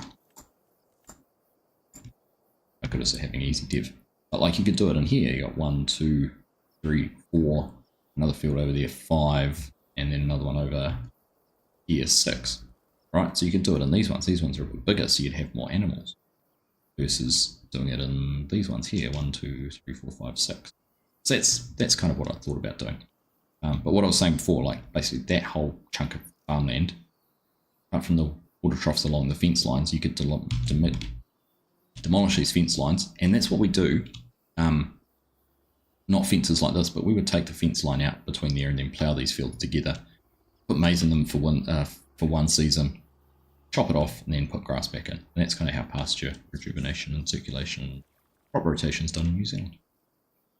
But yeah, you got this big chunk through here. Pretty much all of that could be one big field if you wanted it to.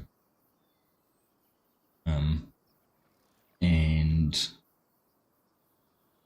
yeah, like I said, all of this 1, 2, 3, 4, 5 fields could all be 1. 1, 2, 3 could all be 1. So there's plenty of scope to make some big farms in here. Right, back to what we were doing.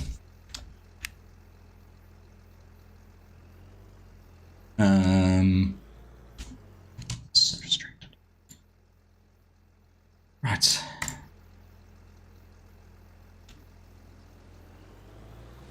The robot in that cow shed was very cool. Yeah, it's cool seeing something like that in real life working, right?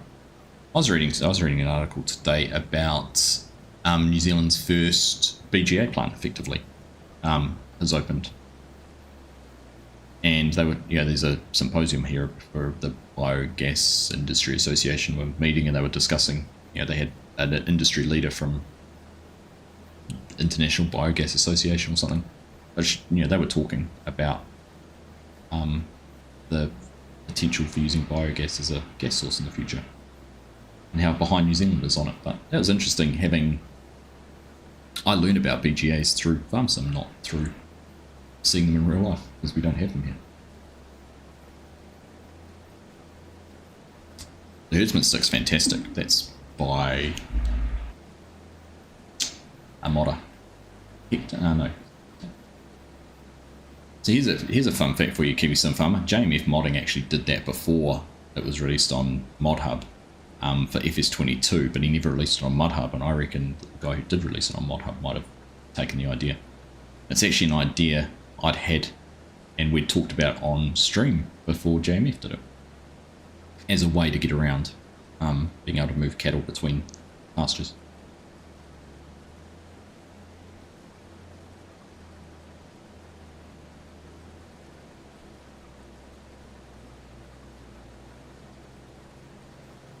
Hey Tanker, how you doing? Glad to have finally caught one of the live streams. So excited for this map, especially when it's from your area. Nice. See, another local. Love it.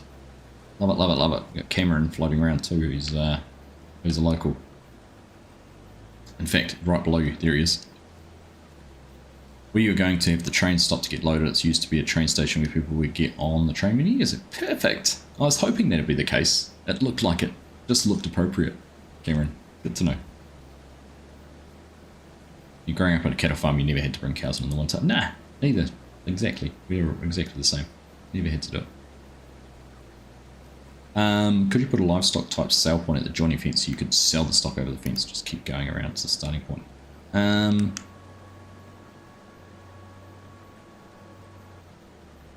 know. Give it some thought. Not sure if that'll work or not, Jason. The problem with selling them is you lose the input you've put into them, right? Hello, Mr. DJ. How you doing, buddy? Good to see you, mate. 83 months, you legend. Little ripper. Missed me at FarmCon. I missed being there too. I missed it. Make it happen next year. Looks like you guys had a blast. I had a good catch up with FSG on Sunday night when we were recording a video, and he was telling me all about it. Sounds like it was a real good vibe, real good place, good people, good times.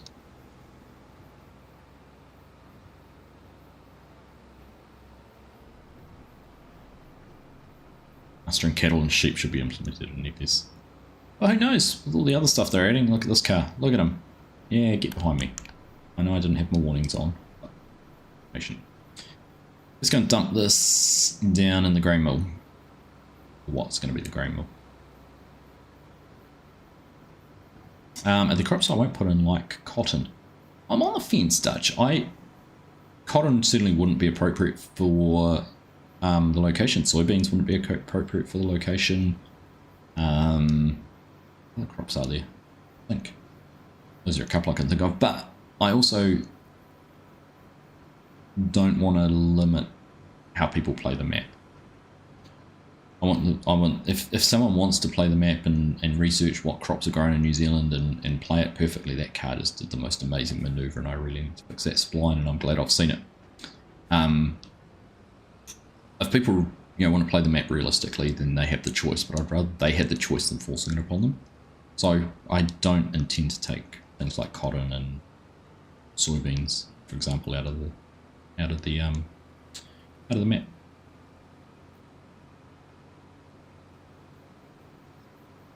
Car overtaking, I know.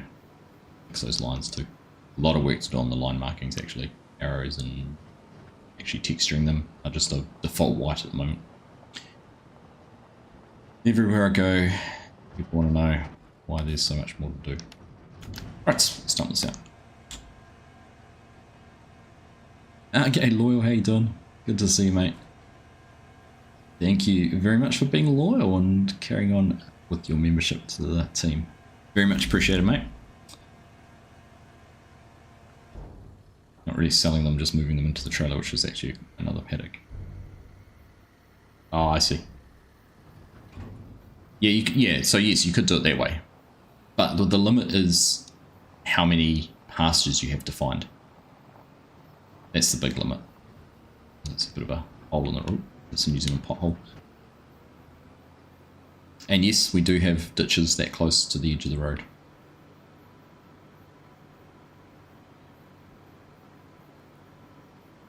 Detailing takes most of the time. It certainly will. Certainly will. Hey, John. Good to see you, mate. I'll just say, I know I've said it a couple of times, actually blown away by how many people there are watching tonight. Thank you all so very much for being here. If you haven't already dropped a thumbs up, do make sure you do hit the like button down the bottom. I'm sure you're all subscribed, just in case, double check that you do have that button pressed. And lastly, turn on that notification bell so you know exactly when I'm live next, when a video comes out, and all those good things. Not deep enough. I'd like to say it's quite realistic for the map. You're here because we missed you. Ah, thanks, buddy. I missed you guys too. Right. Have a look. Let's see if I can bring this up.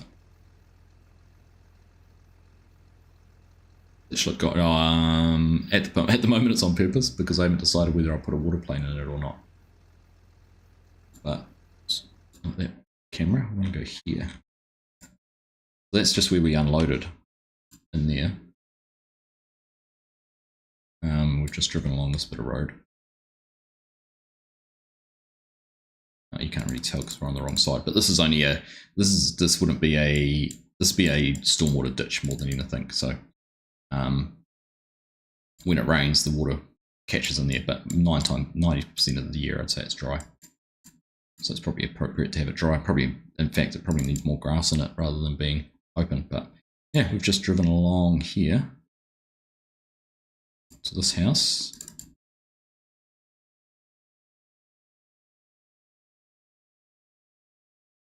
What's the button?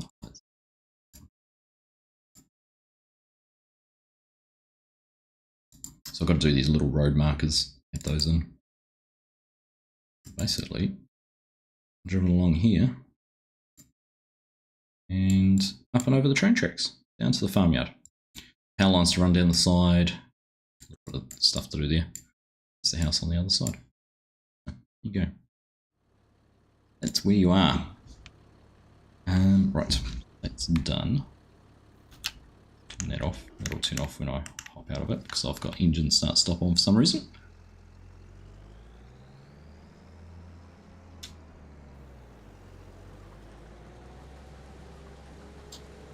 This is not very fun to deal with. They can be very annoying, for example, when you're doing traffic management. I can imagine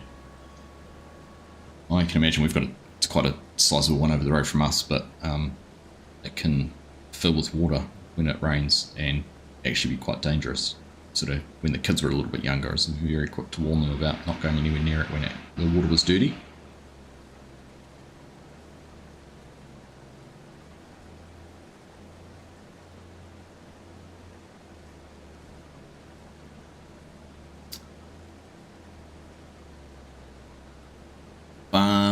Farm layouts look fairly authentic to your experience. Well done. Oh, thanks. It's a no, Tanker. No. I don't want to, as much as I want to make it authentic, I don't want to, you know, it doesn't, I don't have the expertise to make it a one-on-one, one-to-one recreation. I've definitely used some creative license here and there, but I've done my best. Hey, Bija, how you doing? Just tuned in during your lunch. Nice one. Great to have you here. Welcome along. What's for lunch today? Have we gone healthy? Something nutritious, or is it a quick grab and run?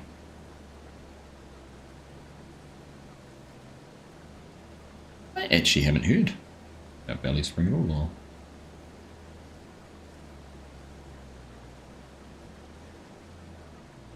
When you say, am I a fan of the Australian Armour and Artillery Museum, do you mean do I follow it on any social channels, or what do you mean? I have not, can't say I've heard of it. Scott, although I do have a funny feeling Corknut at some stage might have told me about it. He's a bit of a tank fiend.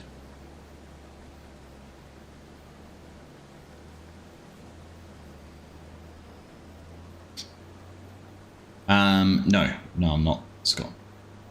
No.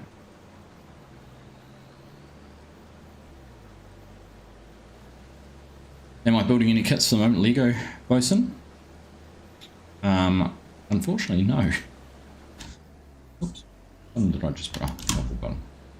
I need to get back to building.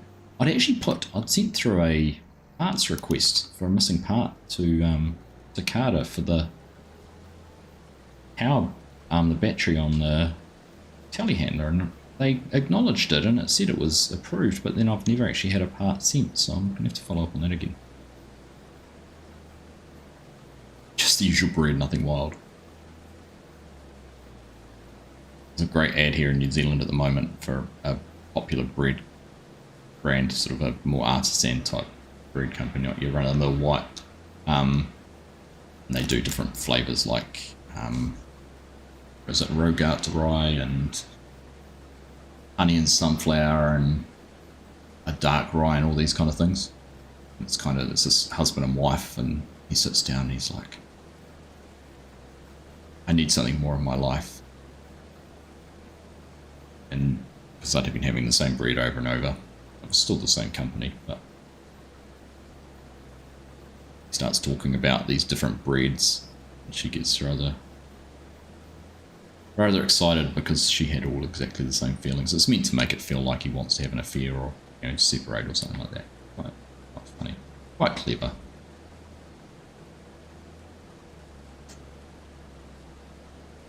They put weekly videos up of their restorations to watch. Interesting. Do you have to script the GPS lines for the build? Absolutely not. Giants Editor, well, the game actually does it all. So all the game does is the text whether there's a field boundary or not, and then it'll do it all for you. So no, nothing special. Word has it from the developers will be another 2 months for Belly Spring. Oh, there you go. At least that's confirmation that they're working on it, though. That's good. Ploughman's Bread. That's local area map. Is it really? Is it Ploughman's? I thought it was Freya's. Ah, I had no idea.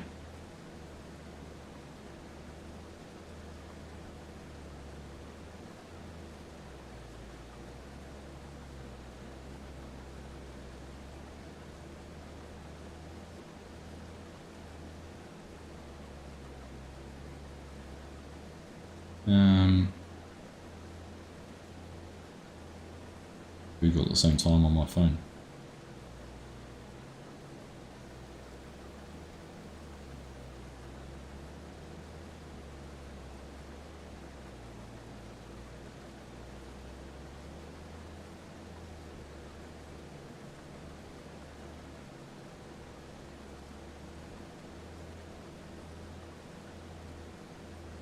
Oh. Flour and bread.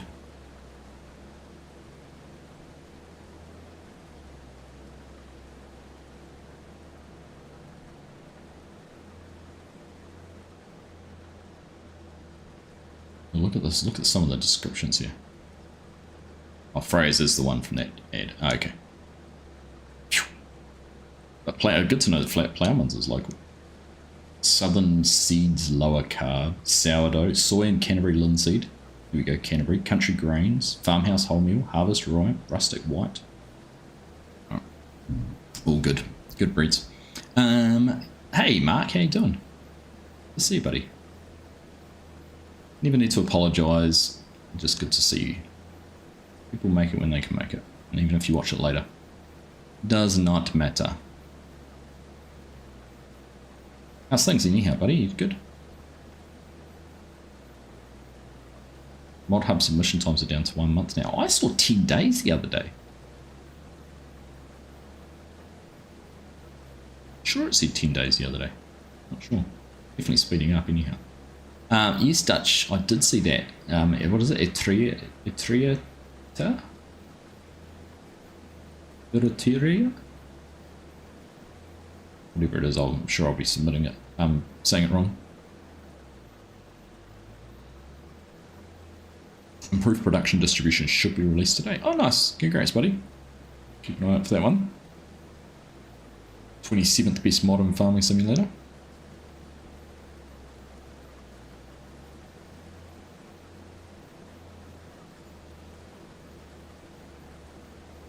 Etruria. Here we go.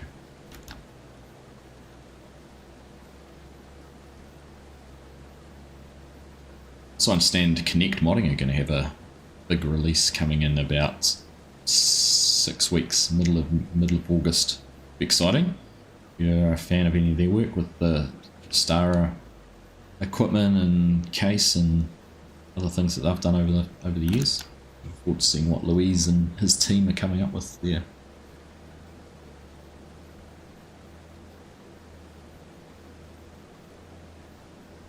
I'll be 28th mark because I forgot time saving stop check. Or is it better than that? A longer lasting joke that one is going to be.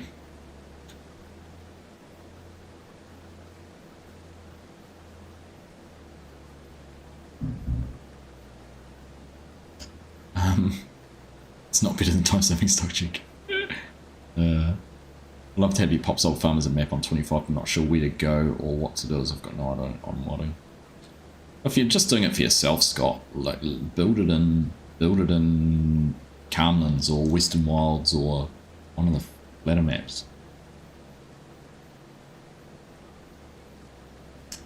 Next stream, well not next stream as in Sunday, I'll be on a multiplayer server on Sunday, but next time I'm streaming on the map, there might be might just do a map building one.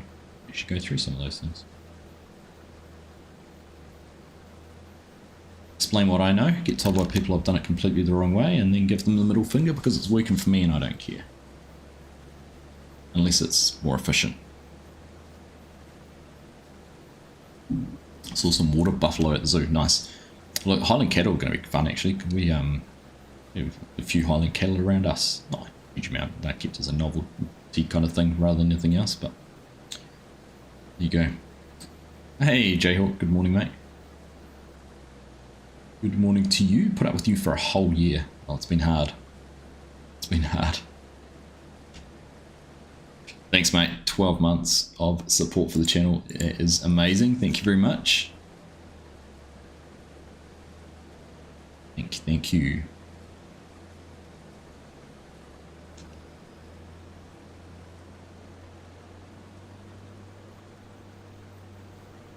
I'm just trying to decide whether to keep going around all day, up and down. I might just chop to the field, follow these tram lines.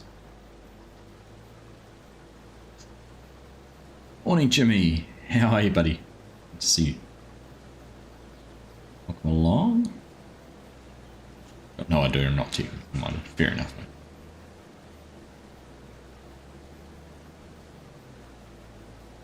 It is a lot of time.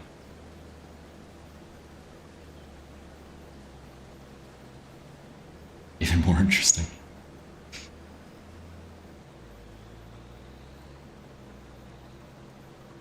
Well, if you don't use time-saving stock check already, then you need to go and download that ASAP if you're on PC. Easily jump in, find out what you own, what its how much there is, what its current price is, current total value, where to sell it, what the max price will be, max value, and approximate best month. You can even look at all the prices currently, different places. See where it's stored. Very handy.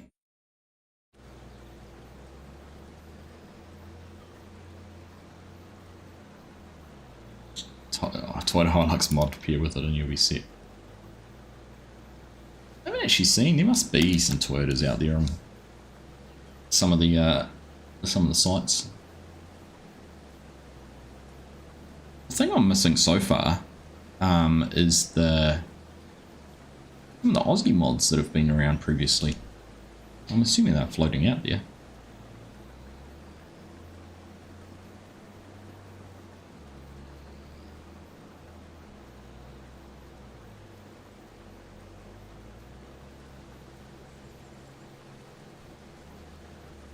The lizard underbelly trailer. The Mantrids one. I see Mantrids. He actually shared some images of that the other day, Mark. He's been back doing some mod work. He was showing a 3-trailer chain of them. 3-trailer train. And they had a locking dolly on it. It's kind of cool. Some issues with time-saving stock check showing best prices a month later. Yeah. Yeah, your best is to keep your eye on it. It's normally just the way that the Mark will be able to explain it. So Mark, if you haven't figured out, Mark is the creator of time-saving stock check. But I think it's just the way that the game puts out the code that Mark can read through time-saving stock check. It doesn't actually update until the next day, something like that. Towards the end of the month previous. There you go.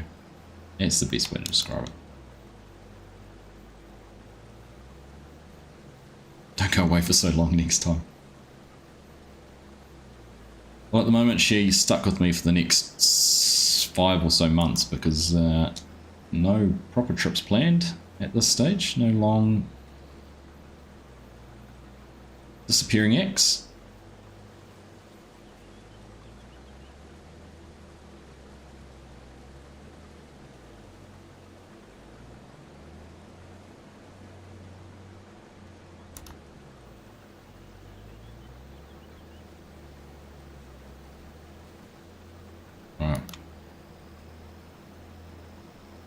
There we go. That's all that chopped open. I've got an empty out while we're just here.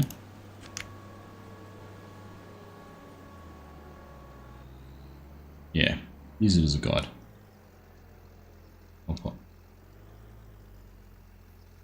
12 required mods been released. DJ will love it. There's 2 at the moment. A pole shed and a bulk bunkers.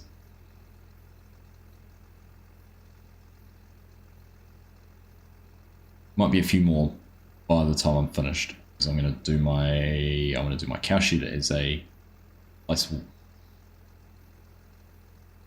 and I want to create some fences at the minimum. So might be a couple more yet.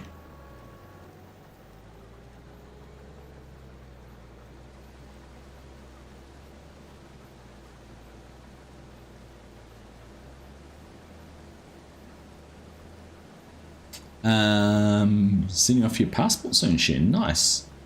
What do you need? What are you going to need a passport for? Are you travelling? You have some plans to visit somewhere? What kind of trucks are there IRL in New Zealand, mate? Most of ours are B trains, so sort of a, what do they? What's the best way to describe them? A rigid front truck unit with a dolly trailer behind.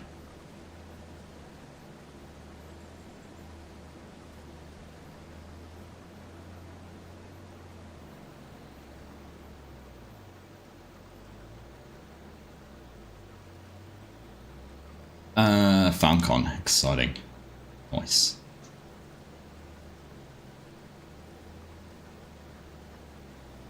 So lots of Volvos, Scanias, Mitsubishi, sort of Kenworth. A lot of the logging trucks are like that too. And like the actually much like the Volvo logging truck in the game, just without the crane on it. Much like the Aussies. Yeah, much like the Aussies. In fact, a lot of, I dare say a lot of the truck brands are headquartered. Yeah, Australasian brand is headquartered out of Australia, I would imagine. We do still have semis, so, but a lot of them run at a, I suppose there is twin trailer setups on them. A lot of the refrigerated units are just a big single long trailer unit. Decent variety. We don't have any hopper bottom type trailers used agriculturally. Everything would be tipper trailers, I'd imagine. At least anything I've seen. Only things that would be hopper bottoms are some gravel trucks. And that's about it. A Jayhawk mapper question: do you get to choose starting equipment? Absolutely do. Must be base game or required mod. Yep, you're right on it there. And to be a required mod, to be on Mod Hub, it has to be a Mod Hub required mod. But yeah, base game equipment. What I want to try and figure out. I don't know if it. I don't know how it would work. I don't think it would work. I'd love to have farms set up with like an arable farm over here where you had a starting arable equipment and the other farmyard, the other main farmyard, set up with grass equipment, but I don't know if it's possible to, practical to do it. I know there was that mod for 22 which meant you had different farming equipment depending on where you started, but again, PC. You really see Matt, Kenworth, etc. Because of the size, yeah. We don't get many long nose trucks. A lot of ours are blunt nose or noseless, if you want to call them.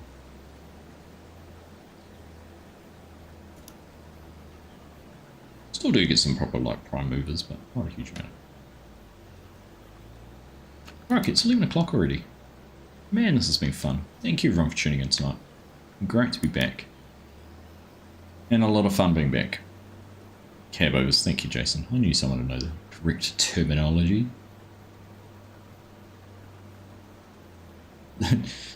Yeah, stop yelling at me now, guys.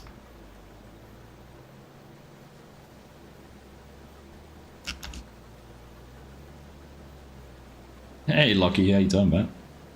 It's been a while. How's things? How's Nightbot still number one? Whoa.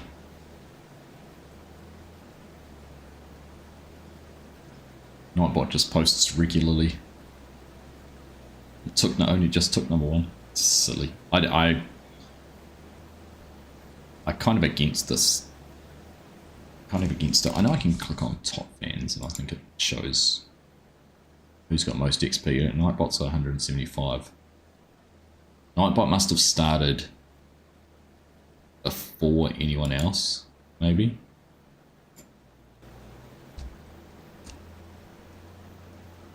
Because it's meant to be capped at 150. We've been going, oh, if you were here right at the start, you'd be able to get a little bit more now because we've sort of 5 minutes past the start of the stream. So you'd be into your third hour.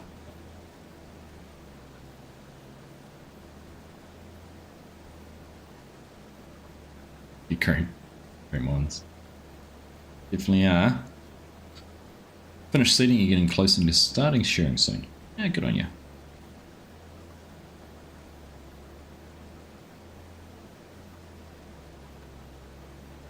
Hope seating went well. Oh, there we go. First yawn. Oh, I see. Jayhawk's alert's been sitting up there this whole time. That's frustrating. Why that alert box doesn't disappear.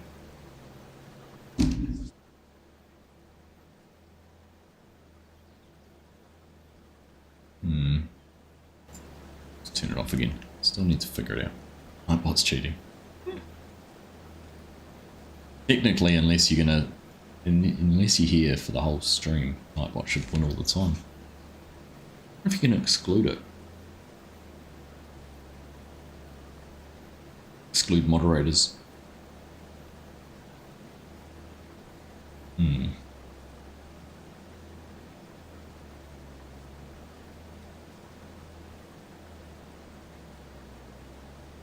We should have a reward for top fans after each stream who finishes 1, 2, and 3.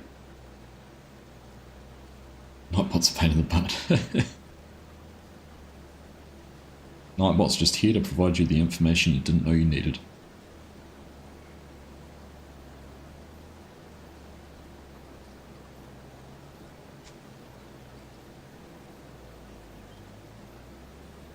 You've been here from the start, Garrick. Yes, you were. That's true.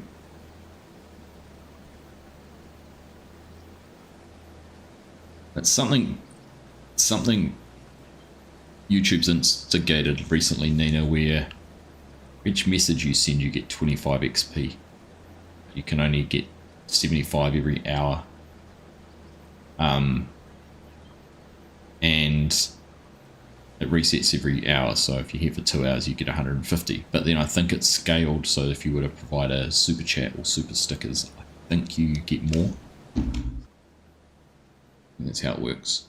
If you're on top fans, you collect experience points, send live chat messages, send super chats and super stickers. So that's how you get it. So I think the only way anyone would break Scott's now number 1, there you go. Scott Page be number 1. Taking it away from Nightbot. But yeah, if someone was to send a super chat or a super sticker, they might find they get it. But I haven't spent enough time studying it and figuring it out how it works.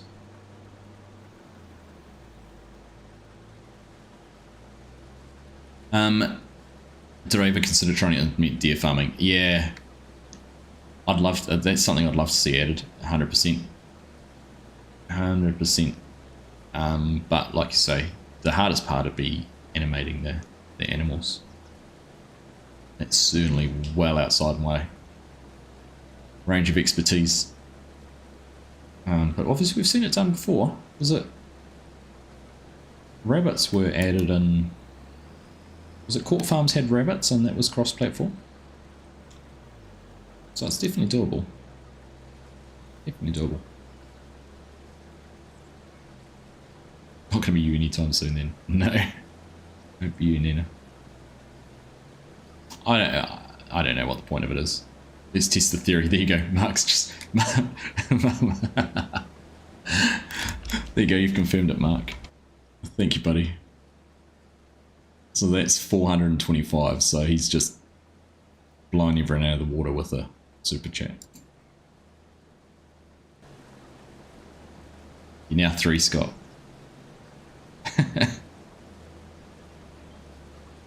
So that's how it's meant to be done. If you know, there's YouTubers and streamers and content creators out there who, you know, when you rely on this as your source of income, they would be actively trying to promote it. You know, yeah, and that's why you'd have a reward at the end. Number 1 gets, I don't know. If you're number 1 at the end of the stream, you know, you get it put on the, so and there Jayhawk goes and takes, and so now the interesting thing will be, because Jayhawk's only just joined, he's gone higher because his super chat was higher. So it's obviously scales. So, thank you, Muddy. Thank you very much for the super chat. I think we've finished the testing. But like I say, there'd be people out there who would be actively encouraging their viewers to reach number 1, and the only way you could guarantee it is by doing something like this. The joy of supporting Argsy, 100%.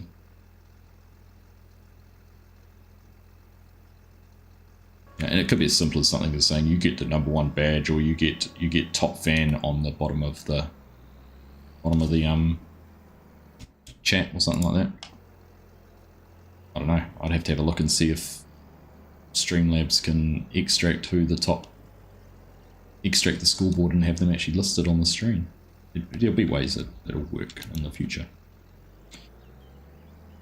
Yeah, they're all cheaters. Pay to win. Exactly, pay to win. Pretty much nailed it in one there. All right. Well, there we go. Canola finished, and not too far past my bedtime. So let's take this for a drive down. Where we'll park it. Do we just park it in one of these sheds? Maybe we do. Park it in one of these sheds and then we'll go and sell the canola. Get rid of it.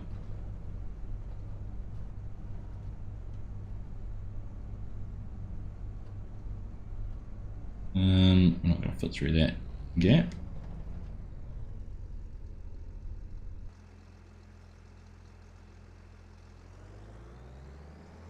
Can't get this down in here.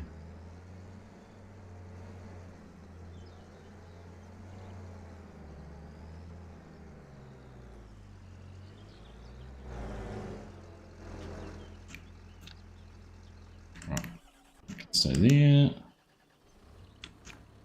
Cover on, and let's go for a drive down the road. Go and get this sold.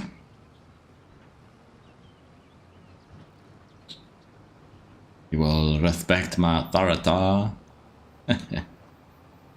Favourite singer or song? Depends what mood I'm in, Lachlan. Rigged, I tell you, rigged. It is 10 past 11 in Kiwiland, Scott. 10 past 11 on Wednesday the 16th of July. Alrighty. What authority? When will I be streaming next? Sunday morning, Lockie. You'll have to be up mighty early in your part of the world to catch me on Sunday, but this time next week I will be back. Train coming? Nope. We smooth that crossing out just a touch too. Here you go. This is what we were looking at before. I still got it up. That still do. Okay. Come a little bit further. What's that? That's a farm sim house. Not far off, is it? You got my gates. Not far off. A power pole. I did put the metal down the hole of the right hand side, and it doesn't actually have that, but bit of decoration and power pole out the front. Letterbox. Will be sorted. Be great to have you, Lachlan. Now do the chopper. 6:10 in the morning for you, Jay. 9:10 in east coast of Australia. Much earlier than that in the west coast of Australia. You Scotters. One Scott's on the east and one's on the west. Is that right?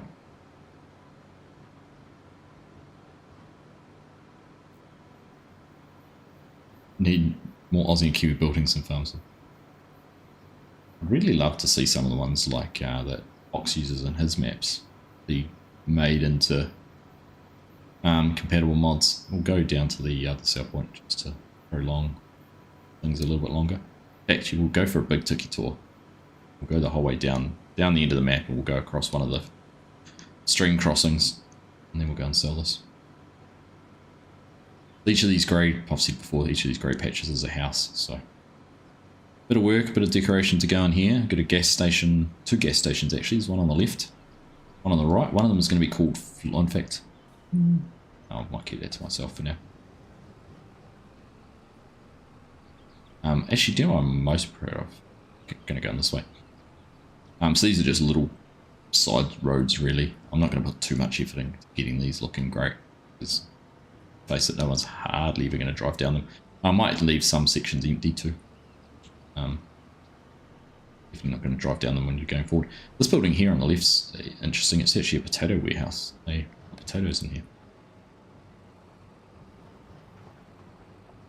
That'll be a sell point. Probably one that you can back into it, because it seems that they either unload on the road or back in through a door there. So we'll do something with that. Too bad you can't chase it. Yeah, I'd have to get rid of them. Cheers and Sindri. Catch you later, mate. Make sure there's a pie shop in the town. Have to. I'll have to. This is going to be where you load the trains, but you'll have to use an auger or an auger to get things, or a wheel loader or something like that. But the box down there will bring the train. And that bit in there is going to be a contractor's yard. In fact, here comes the train just now. We're going to go and watch the crossing, because there's a little funny thing. Because I've got the traffic going the wrong way. Got the level crossing in, but see where the car's stopped? Because the level crossing's on the wrong side, and the box to stop the vehicles is actually on the side where the car's stopped. This car that's going up now is just going to play us. Oh, it did actually stop. Must have detected the train. Yeah, there's not actually a collision. There's a collision on the barrier. I need to fix that. See how there you go. Right, that's the side they should be on, because it's on the other side of the road.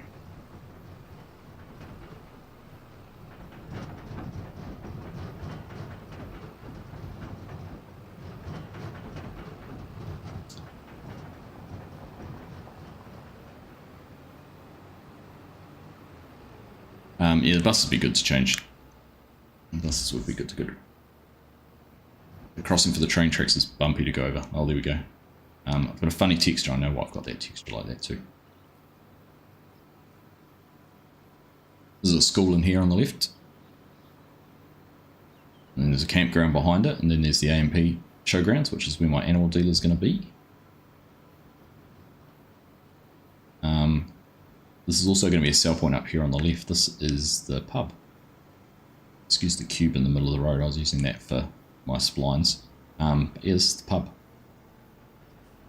It's an old sort of Oamaru stone building.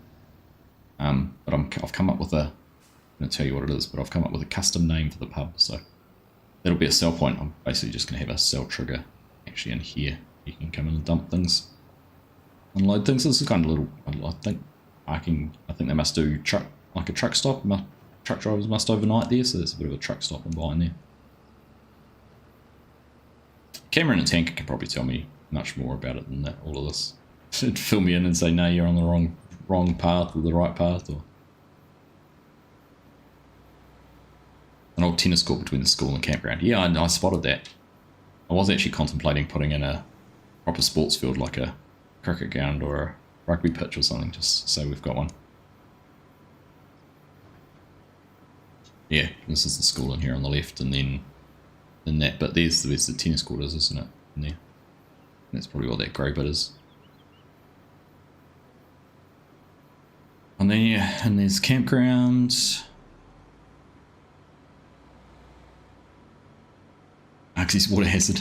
Could be. I need to go back to that road, but I'm just enjoying driving around, actually. I don't know what's happened with the terrain decals here for the... Okay, that's interesting. Very interesting. What's that crashing into?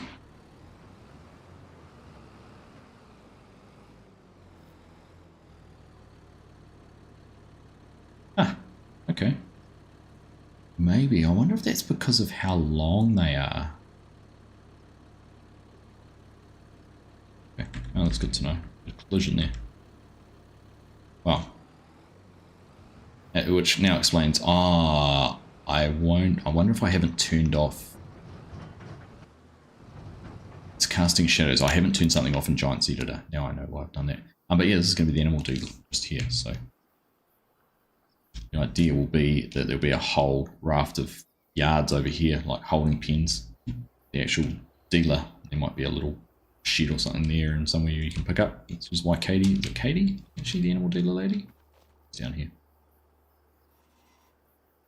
Good feed in the pub, nice. And then I know this is the AMP showgrounds, but I thought make it a horse arena with a creative license. And then back over to the campground. Yeah. It's going to be tricky then because that means there's going to be collisions on this side. These things too. Ah.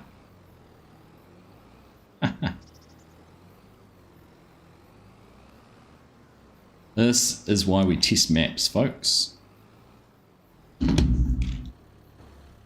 Let's just do this.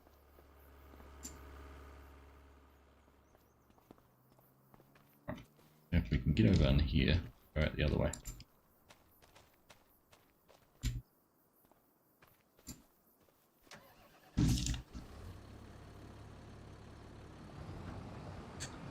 Cheers, Garrett. Bedtime. Yeah, thanks, buddy. Much appreciate you hanging out. We'll see you next time.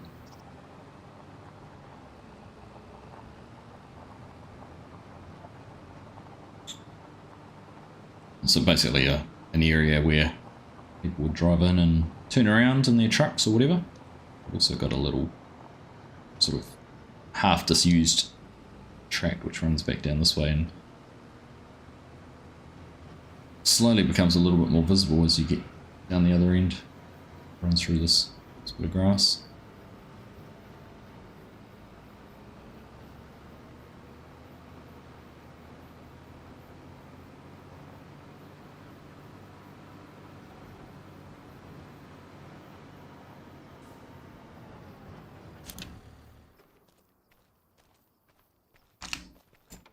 That one up. So yeah, those gates are not very New Zealand at all, so they'll be pleased to get rid of those. Driven on a few of those disused tracks. The ones you can't really see. Again, an example here where you go from where I've painted the asphalt underneath to where I haven't, you start to get the tyre tracks. Which if I drive on the grass will look exactly the same. Here you go. Right. So hopefully I can turn into where I need to turn into here before I hit the collisions with these road markings. At least I figured out what that was though. So you don't actually realise there's quite a bit of fall as you go down that way. Come in here into another one of the areas. This is something I've identified could be a farmyard if you want. We've got the cattle yards over there just as a decoration, so you could build up in that area. Tennis court behind the school is part. Oh, okay. So it wouldn't be the fence between it. And we've kind of got these angled gates in there to get access through that one, or that one doesn't. It's a bit tighter.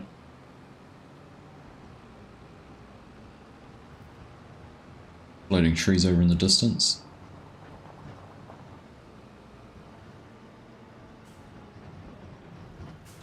And we've got one of these water hazards.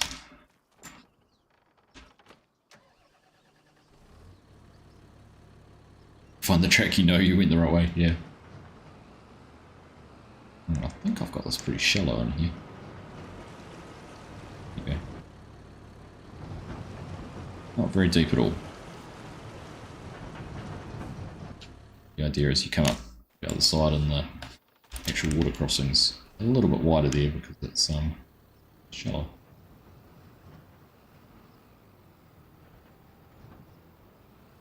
Where are we going now? I think there's a gate down that end. I can't remember now exactly.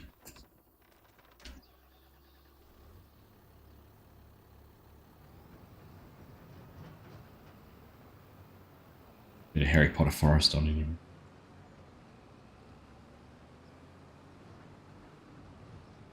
I'd laughed if I'd sunk into the deep.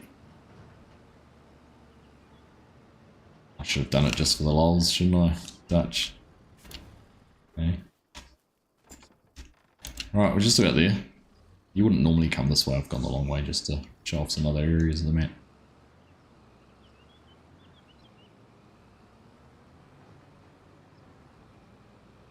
Probably a bit wide on the access way down here, but I'd rather it was wide and generous and easy for people to negotiate than actually the width that would be in real life, which would probably be something like you'd be this close to the fence with a tractor this size. Probably almost twice as wide as it should be, but practicality over authenticity. This one's probably actually almost a little bit better in terms of its width. Some farms have quite wide raceways. If they're taking a lot of animals down them, they'll have wider ones than narrow ones. So.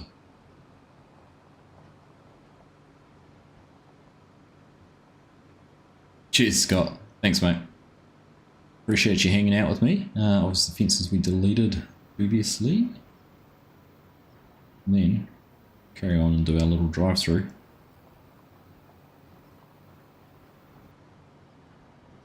Into here, drive through the warehouse.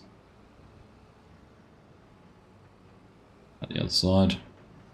Would have sold in there on the sell point, but we're going to go and do it here.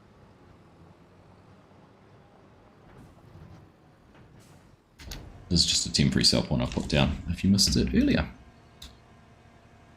Don't know how the pommies make it down their narrow tracks and yards. We've had some pretty narrow ones and some interesting gates I've had to manoeuvre in and out of previously.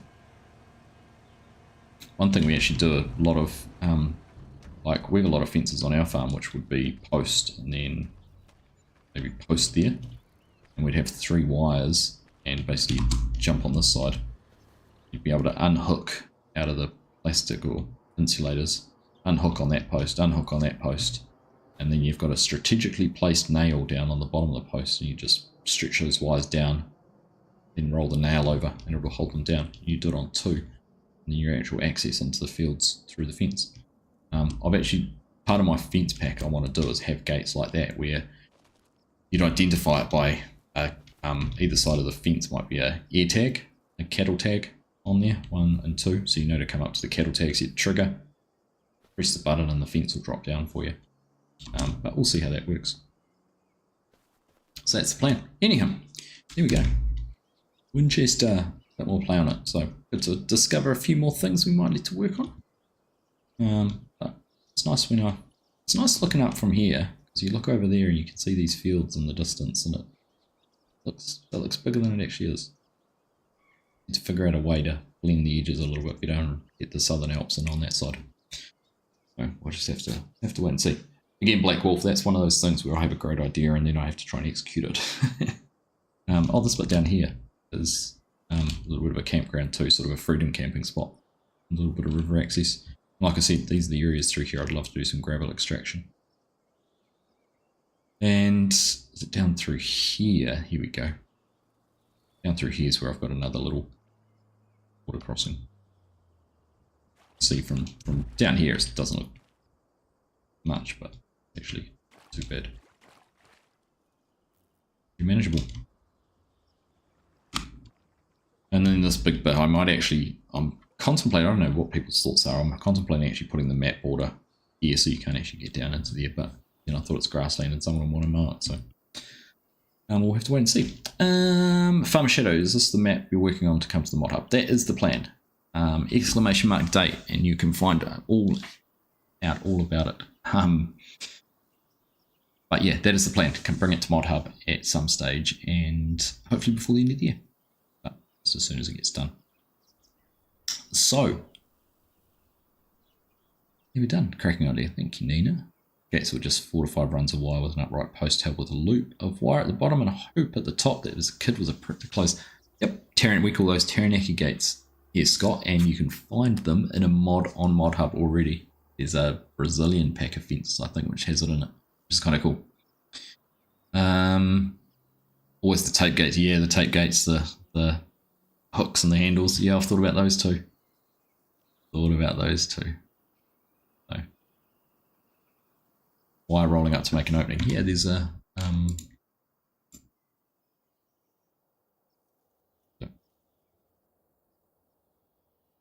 distracted now instead of saying farewell and good night.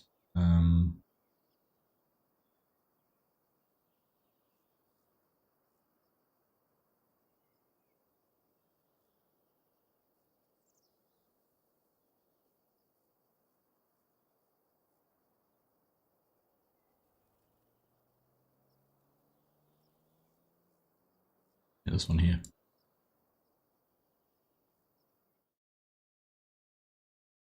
That's the gate there. Exactly what you're describing. In there and there.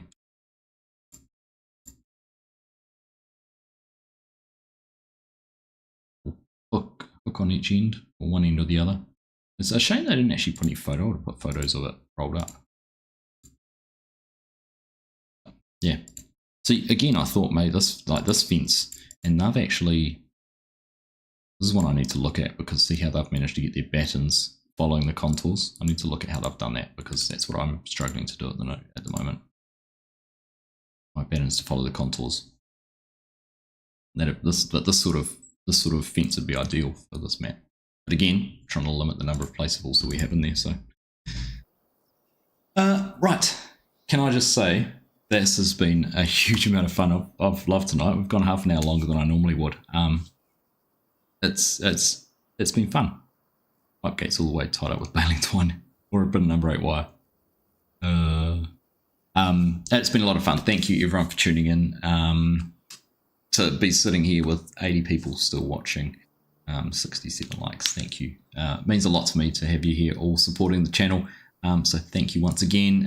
Thank you, Jay and Mark, for testing out the theories with the top fans. We now know. So you guys are legends. Thank you all very much for that. For everyone who's renewed their memberships as well, their Argsy team memberships, thank you also to you. But just everyone who's been here tonight and interested in the map and providing me feedback and advice and suggestions, thank you. It helps motivate me to finish it or to keep working on it and get it closer to being released. So yeah, we'll keep an eye out for more of these. I will keep doing it, keep working on it, and keep progressing things. So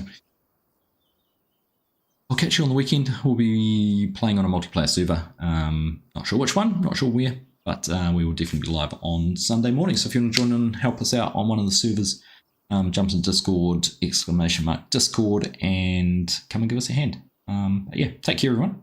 Thank you all very, very much, and we'll catch you again soon. Take care. Bye.